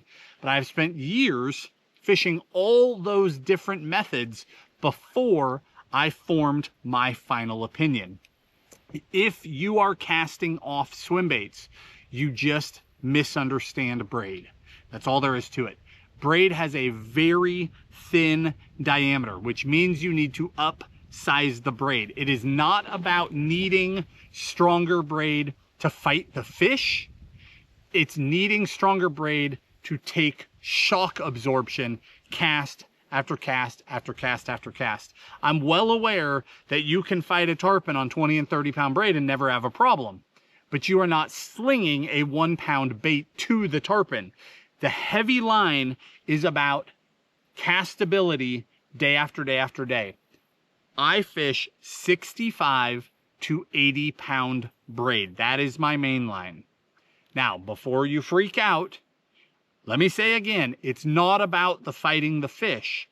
Braid is so thin that there is no downside to doing that. I am holding more line than the guy who's using straight 20 or 25 pound mono. My line is thinner, even at 65 to 80 pound. But by going to 65 or 80, and I highly recommend 80 if you're willing, you will just never have a problem again. You won't cast baits off. And I've guided for many, many years. I have had clients, countless clients, throwing countless of my rare and exotic baits out into the lake, backlashing them like you cannot imagine. And I let that happen because I'm throwing 80 pound braid on all those rods, and I know that it can take the shock and they will not cut off. They just backlash, splat on the water. I pull that backlash out and we're on to the next. Braid is also an incredible cost savings because you will almost never need to replace it. It can go a year plus, and if you don't swim bait a ton, multiple years between re-spoolings. Whereas fluoro, if you're serious about this, needs to be re-spooled a lot. So braid to leader is a huge difference maker. It also gives you a more positive hook set across distance, meaning less stretch so you can hit them harder even when they're way out there at the end of a cast. I just have all the confidence in the world in it. Now, as far as leader goes, I tend to use fluoro leader. Now I'm going to make another statement that is going to make some people glaze over. Don't glaze over. Let me finish the statement. It might change your swimbait fishing forever. Most people swimbait on like 17, 20, maybe 25 pound. A lot of those people are out of their mind, and a lot of them have been lied to. There are people that do that effectively for a very long period of time.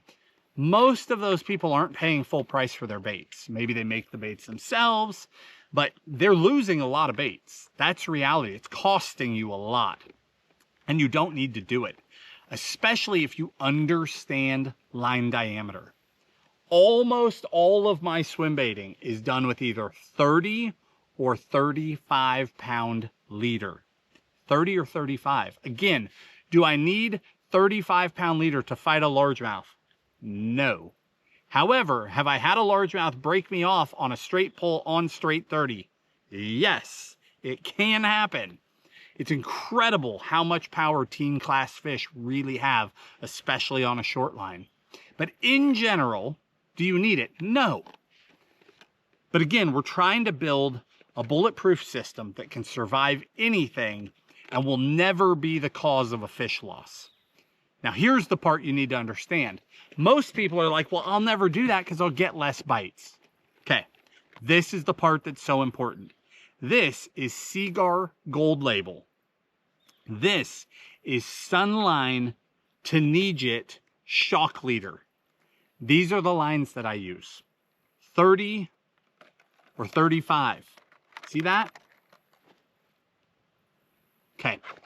If you pay attention to the diameters, 30 pound, 0.470 millimeter. 35 pound, 0.520 millimeter. Over here, what do we have? Well, I held up 40 pound. I grabbed the wrong spool. All good, because even this 40 pound is crazy thin. 0.520 millimeter. Apples to apples, that's 0.20 inches. Okay, that doesn't mean anything to most people, but here's what I'm telling you. Grab your leader material, or your main line, your fluorocarbon that you use today, or your mono that you use today. Look at its diameter, and you are going to find out that my 30 to 35 is thinner than most of your 20 to 25. It is not apples to apples. It's not a fair comparison. I'm using thinner line a lot of the time than the guy that will argue with me that my line is too heavy. My line is thinner. I will get more bites. My line is just also stronger.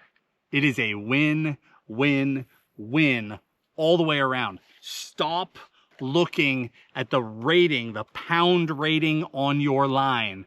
Start looking at line diameters. You will find that shock leaders will typically outperform traditional lines.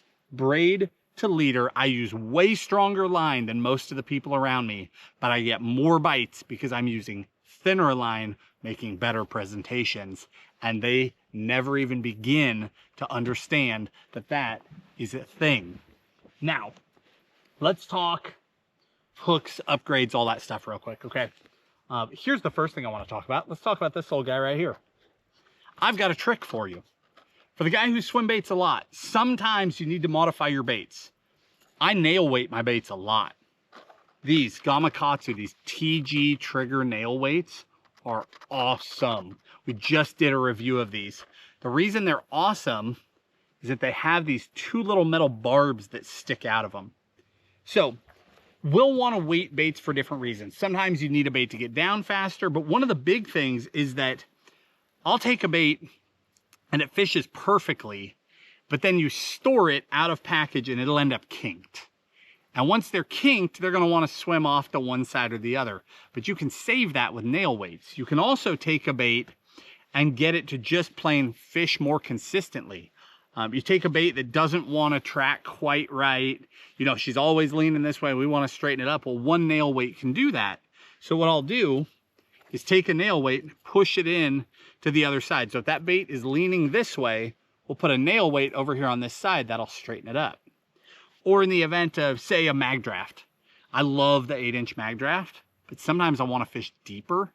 I'll take a nail weight, both sides of this hook slot. Let me get that hook out of the way. Both sides of the hook slot are pretty thick. I'll put a nail weight in each side of the hook slot, and then I can really fish her down deep very effectively. And again, these nails with those little barbs, the thing about nail weights is they come out. But with these barbs, you put them in, they are in there. Now here's the trick. From Z-Man, they make this thing called the rattlesnaker.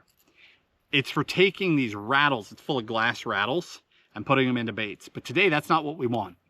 What I want today is a really effective way to put my nail weights into my swim baits.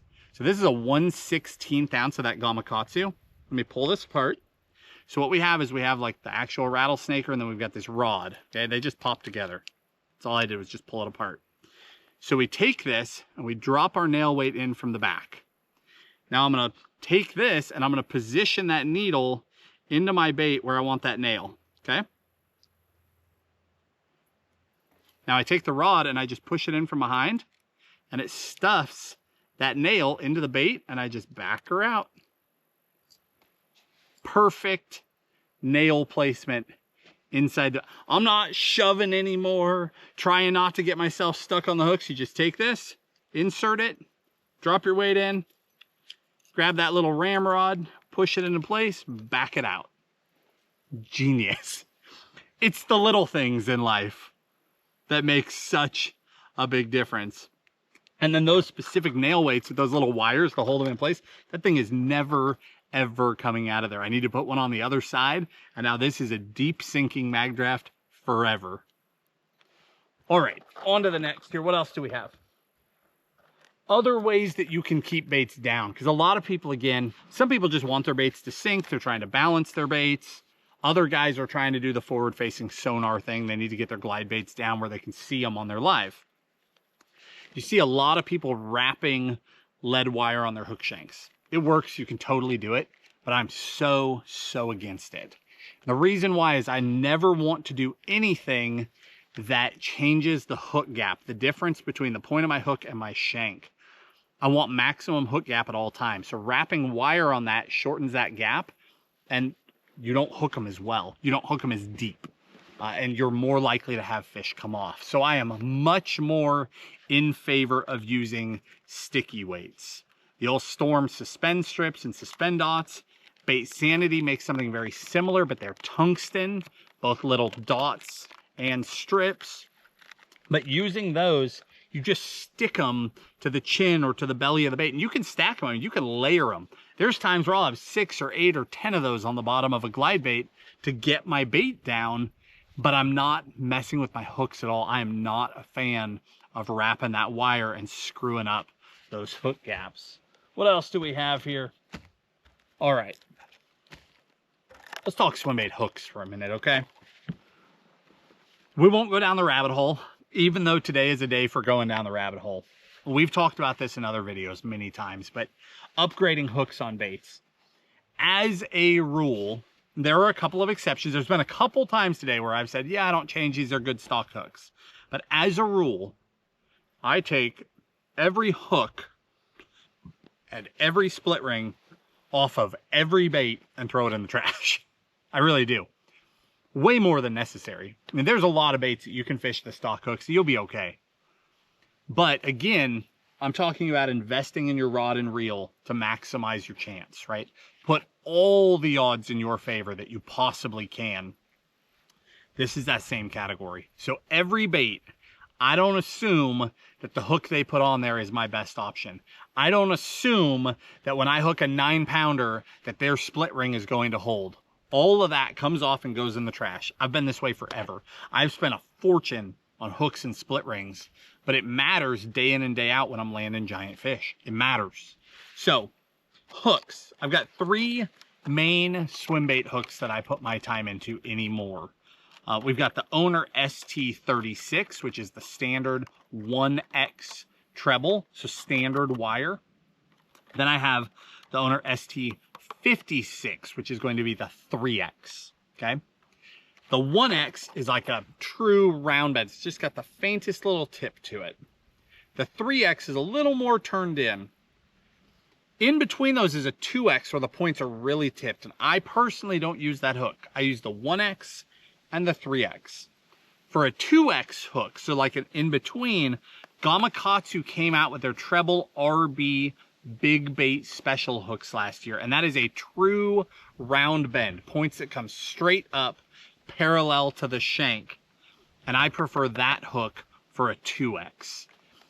How do I switch between these? Well, glide baits typically get a 1X or a 2X. The only time they get a 3X is if I'm striper fishing for some other super strong fish, or I need to get a bait down, because you can use just the hooks themselves to add weight to a bait to get it down. So typically 1X or 2X is what I'll use on my glide baits. The bigger the glide bait, the more likely I'm using a 2X. The smaller the glide, the more likely a 1X where I'm not messing with its action at all. Soft baits, I'm either using 2X or 3X. I like really strong hooks with a soft bait because I know that I'm going to pull really hard against that fish, and I want to make sure I get them in the boat, and I don't want to point bending out.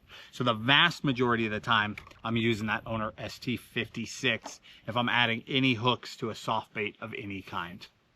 That's it for trebles. Very simple. Now, split rings. I have 2 split rings that I use. The Owner Hyperwire. It's the standard split ring I've used almost my whole life. The Hyperwire is so reliable, so consistent, you never wonder if they're going to bend out or twist or cause problems. They just don't fail. They have an actual rating on them. This is the number 5. It's a very small split ring. Typically with swim baits, I'll use 4, 5, 6, and 7. Okay? Those are the sizes I'll use, depending on the size of the bait. I don't really go past 7 very often. But they're rated. This one's rated for 60 pounds of strength for a number 5. A few years ago, they came out with the Ultra Wire. Everybody has missed this boat. These things are amazing. This is also a number 5. All it is, they're the same size, it's just thicker, okay? The Ultra Wire in the same rating, so the Hyper Wire is 60 pound. The Ultra Wire is a minimum of 110 pound, a maximum of 185 pound. What? It can be as much as 3 times stronger. They're incredible. The value in the Ultra Wire is that I can downsize. So I use the 3, 4, 5, and 6. Whereas in your standard, I'm using 4, 5, 6, and 7. I can go to the smaller ones, the little 3s. They're so small and they're still so stinking strong. It's incredible. Again, I replaced the hardware on everything just so that I know that will never be my failure point. Then the last point I want to make, we haven't even gotten to soft baits where this would matter yet, but adding stinger hooks. Okay, let me grab a bait and I'll just walk you through it. A Huddleston. I like to fish this bait with just a jig hook on top, but some people like to add stingers. Some people run them on the bellies. Please don't do that. Some people run them on the backs. If you have to, do that. But the way that I run my stinger hooks is on the back, and I always use a tooth-proof wire. In other words, I use single strand wire. There are a lot of different ways to attach a stinger hook to your bait. I've done the braid thing for many years. I've done 7-strand wire and crimps for many years, and those things work great until they don't. Single strand wire never fails. The only time you'll ever have a problem is if you kink it really bad and then don't replace it. But you can tell when you have a problem, it's kinked. Cut that off, do a new one. But single strand wire is amazing because you can take this wire and you just do a haywire twist. So you put it through your eyelet, fold it down, and then just literally twist it around itself a few times, clip it off or bend it off, and you're done. That's it. And it is so much stronger. It is so much more consistent. I don't understand how everyone doesn't do it. It works like a dream. We've done it for a very long time.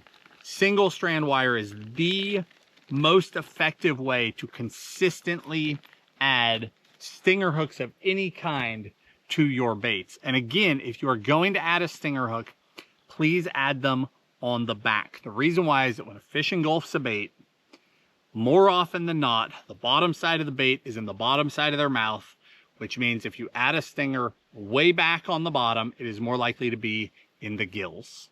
If you add it to the top, it is more likely to be in the roof of the mouth. Very simple.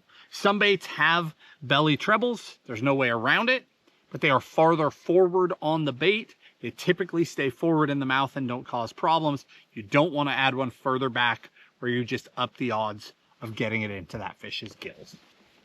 All right, with that, I think we are finally ready to branch into the soft bait. Let me look around, make sure that, yeah, that was everything. We're talking through the soft baits now.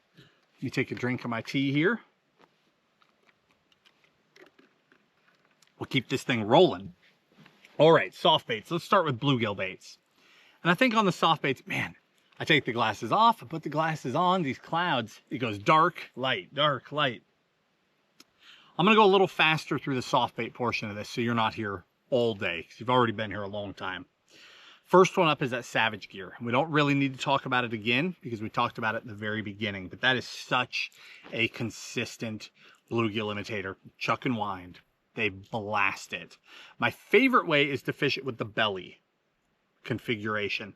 Line through the nose, tied to the belly, because it's very stable and has this incredible kick as it comes through the water, and you are relying on realism to fool those fish. That said, if I want a bottom bounce, I'll switch over and I'll fish it on the top. And I caught a giant this year rigged this way. Caught a 9-pounder rigged just like that with a top hook, where I was able to fish it really slow on the bottom, and I got a big one to eat that thing. It's so much fun when it works, right? It's amazing. I love this bait. It's very consistent. Another really good option is from Matt Lures, one of the original bluegill baits. Just such an effective bait, such great colors from a guy who's been around the swim bait industry forever. Next one up, again from Savage Gear, we've got the little RTF bluegill. So that one, the line through is the LT. LT meaning line through. This is an RTF. RTF means jig hook. RTF, ready to fish. You don't need to add a hook. That little 4-inch RTF bluegill is just a bite-sized snack. And man, they eat that thing. It's effective. Of course, any bluegill bait, I mean, you could use them in the spring, like sight fishing, bed fishing, that stuff, but there's so much more than that. Just swimming these baits around shallows. During the bluegill spawn, the bass will be eating them. They're just such fun baits to fish. I cream them on that thing. And then last but not least, from Megabass, we've got the sleeper Gill, the little brother of the dark sleeper. So a protected hook hidden inside the top fin, and a great little bluegill profile that is just super, super fishy. And obviously you don't need any specialized gear for this, right? Any little old jig rod will do, any medium heavy will do just fine. This isn't some giant swim bait, but it's a very effective swim bait. All right, next category, let's talk soft glide baits. But first thing I'm going to do is turn this boat around, because I feel like hopefully the camera's not too dark, but I'm going to stick us out in the full sunlight just so that it's well lit for the rest of these baits. Stand by. All right, hopefully this is better lighting. You'll be able to see the rest of these baits here. First one up, let's talk about these soft glide baits, because this is an emerging category. For fish that have seen a lot of glides, soft glides are more natural, and I think will get bit in more conditions because they have less hardware on them, less to tell the fish that they're not the real thing. The first one is the flag. That little flag 170 is such a fishy bait. This is the bait that kicked this whole thing off in the US market. It's a bait that will twitch and work really effectively. You can slow swim it, but you can also twitch it and work it. It's just really fun to fish with. The next one from Raid, that's the Osakana slide. That bait right there, I like to fish this bait. So if you fish it stock, this bait will stay on the surface. I like to fish it with just a little bit heavier 3X treble, and I only fish a single treble. It comes with 2. I drop that harness off and I just fish a single hook. But this bait, I love to be like super twitchy with this bait. It dances even better than hard baits do. It's amazing how well that thing moves, and it's a great size. It's in that same like cover glide size category. I've done really well with this in shallow water when they're up around cover, where you almost couldn't fish other baits because those trebles hanging down would hang up on things. But this hook up, I'm fishing just below the surface, and it works really well. And then last but not least, from Savage Gear, we've got the soft shine glide. And this bait, on a straight retrieve, it doesn't really have a consistent action. This is a bait you've got to twitch and work. But we talked earlier about shad imitators and how gizzard shad move differently. They're twitchier and more erratic and sort of crazy. I have never seen another bait, soft or hard, that better imitates the actual motion of a gizzard shad in the water than that soft shine glide. When you're bumping and popping and working that reel and this thing is cutting and moving and twitching, it moves more like the real thing than anything else. If you're on a gizzard fishery and you haven't played with that, you are missing a very, very unique bait. Okay, let's do wedge tails because it's a smaller category. Then we'll do paddle tails, and then we'll wrap this thing up for you. Wedge tails, 4 baits in the category. The first one is the Huddleston, and it's 2 of the 4. This is the 8-inch Huddleston. This is the 6-inch, but this is not the standard 6. This is the 68, meaning it is a 6-inch bait with the 8-inch tail. That's what the 68 means. But the Huddleston is one of the most effective soft swim baits of all time.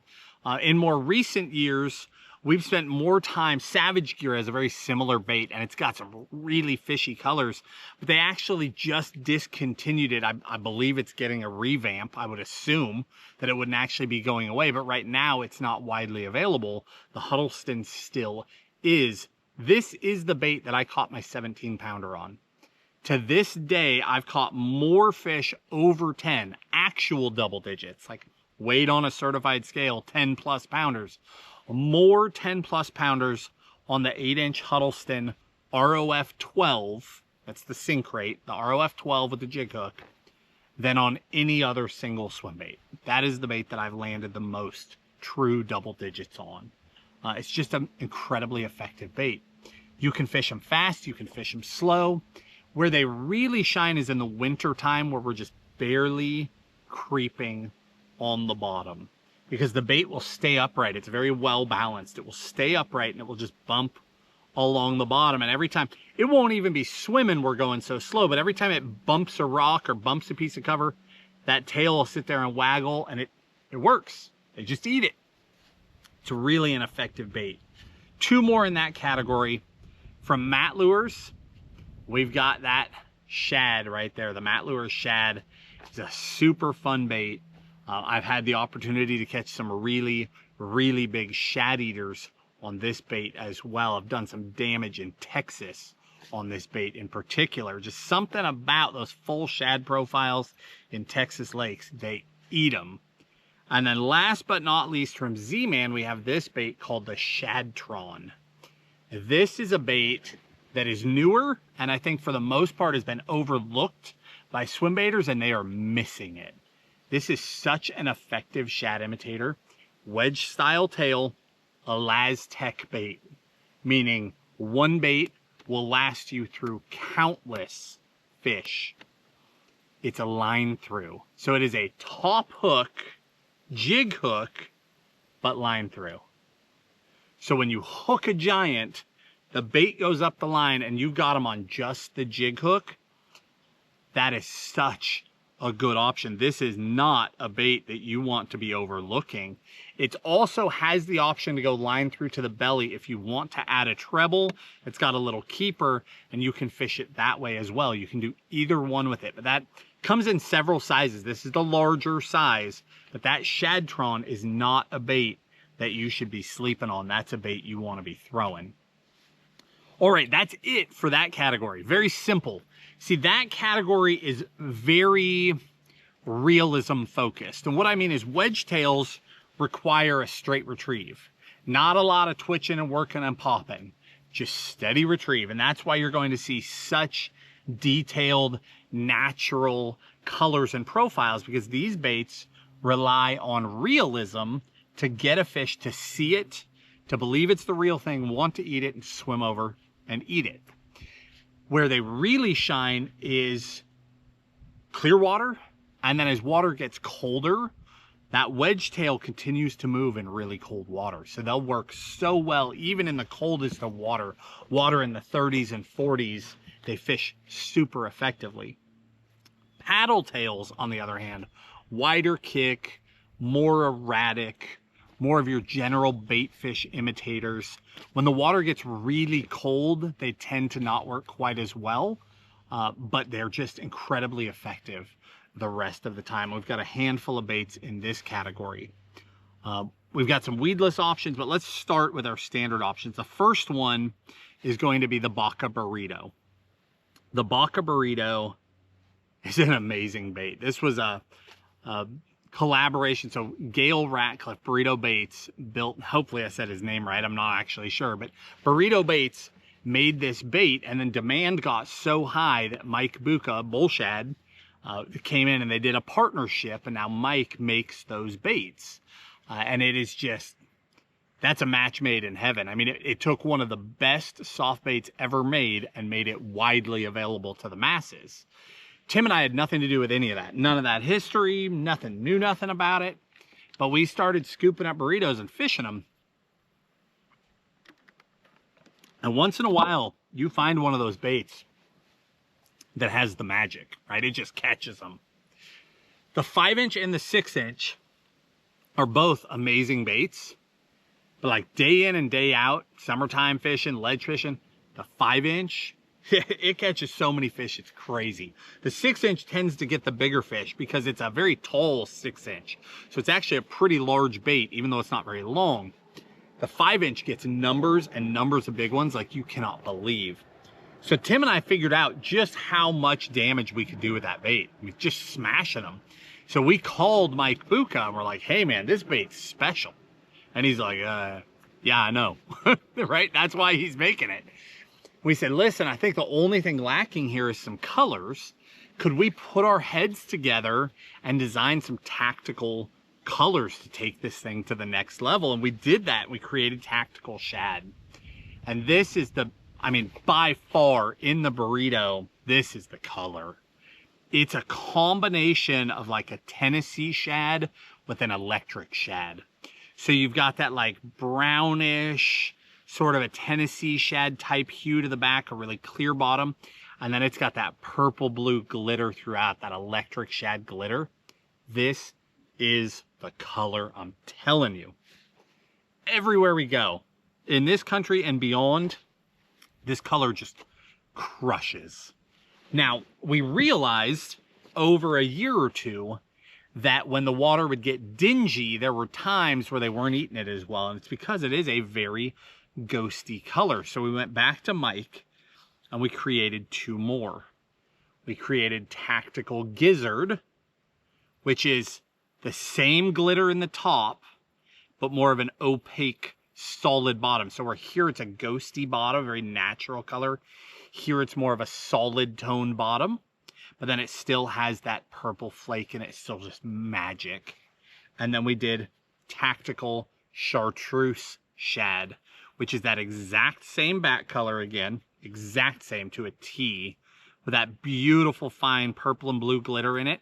And then in the belly, rather than doing like a harsh chartreuse, I'm not really into that. We did like a lemon lime type color. So it's still a clear color, but it's got that greenish, yellowish blue flake, very fine flake in the belly.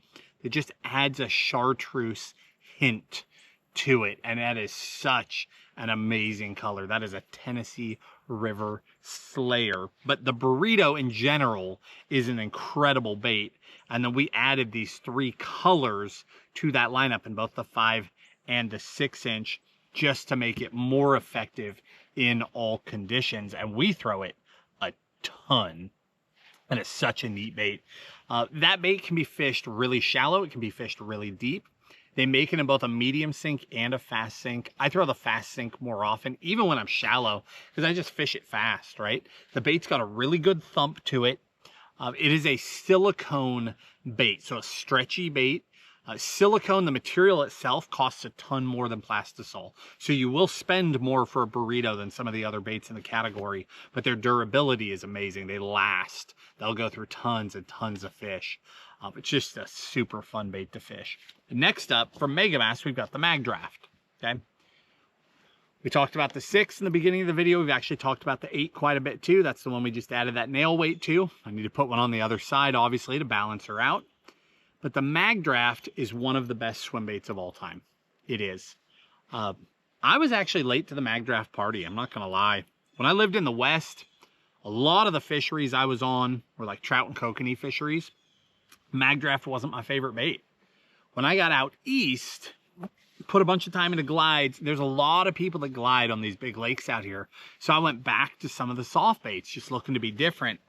And the magic of a Mag Draft, boy, we connected. I catch more fish on a Mag Draft now than probably any other bait on the deck. It's nuts. It's amazing how many fish I catch on it. The 6-inch, it's my numbers bait, and it's the bait that I'm going to throw around smallmouth, spotted bass, or largemouth if I don't know what I'm into. I'm just looking for fish. I just want to get bit to see what's going on. I throw that 6-inch. But if you want to understand the real magic, you throw the 8-inch. The 8-inch is more bait. I think more people are afraid to pick up an 8-inch swim bait. Don't be. You don't realize how much easier it is to get bit on the average 8-inch bait than a 6-inch bait. Now, smallmouth, spotted bass, harder for them to get it in their mouth. So I hook up more on the 6. But the 8-inch bait has more drawing power. It's big enough that it pulls fish from farther. So if I came into this cove, I'll throw a 6-inch here, there, under those trees, 2 in the back, and then down this side too, right? Whereas the 8, I roll in here, I lay a big old cast right down the middle, and I wind it out of there, and every fish in the cove that's even halfway in the mood will come to the bait with a single cast. That's how much more drawing power it has. It will pull fish further. So while not every fish will say yes to an 8-inch bait, you are pulling fish from such a greater distance that you're presenting it to more fish effectively. And the biggest fish are the ones that say yes. If you have to choose, lean to the 8-inch bait. It is amazing how well that bait works. But again, I mean, I throw both all the time. They are just such good baits. All right, next one up is this one from Z-Man. This is a new bait that came out at iCast. This is called the Swag LT. Super cool bait. It's an Elastec bait, but in painted colors. LT meaning line through. So line through the nose, you can go to either the jig hook or to a belly treble. It comes with both.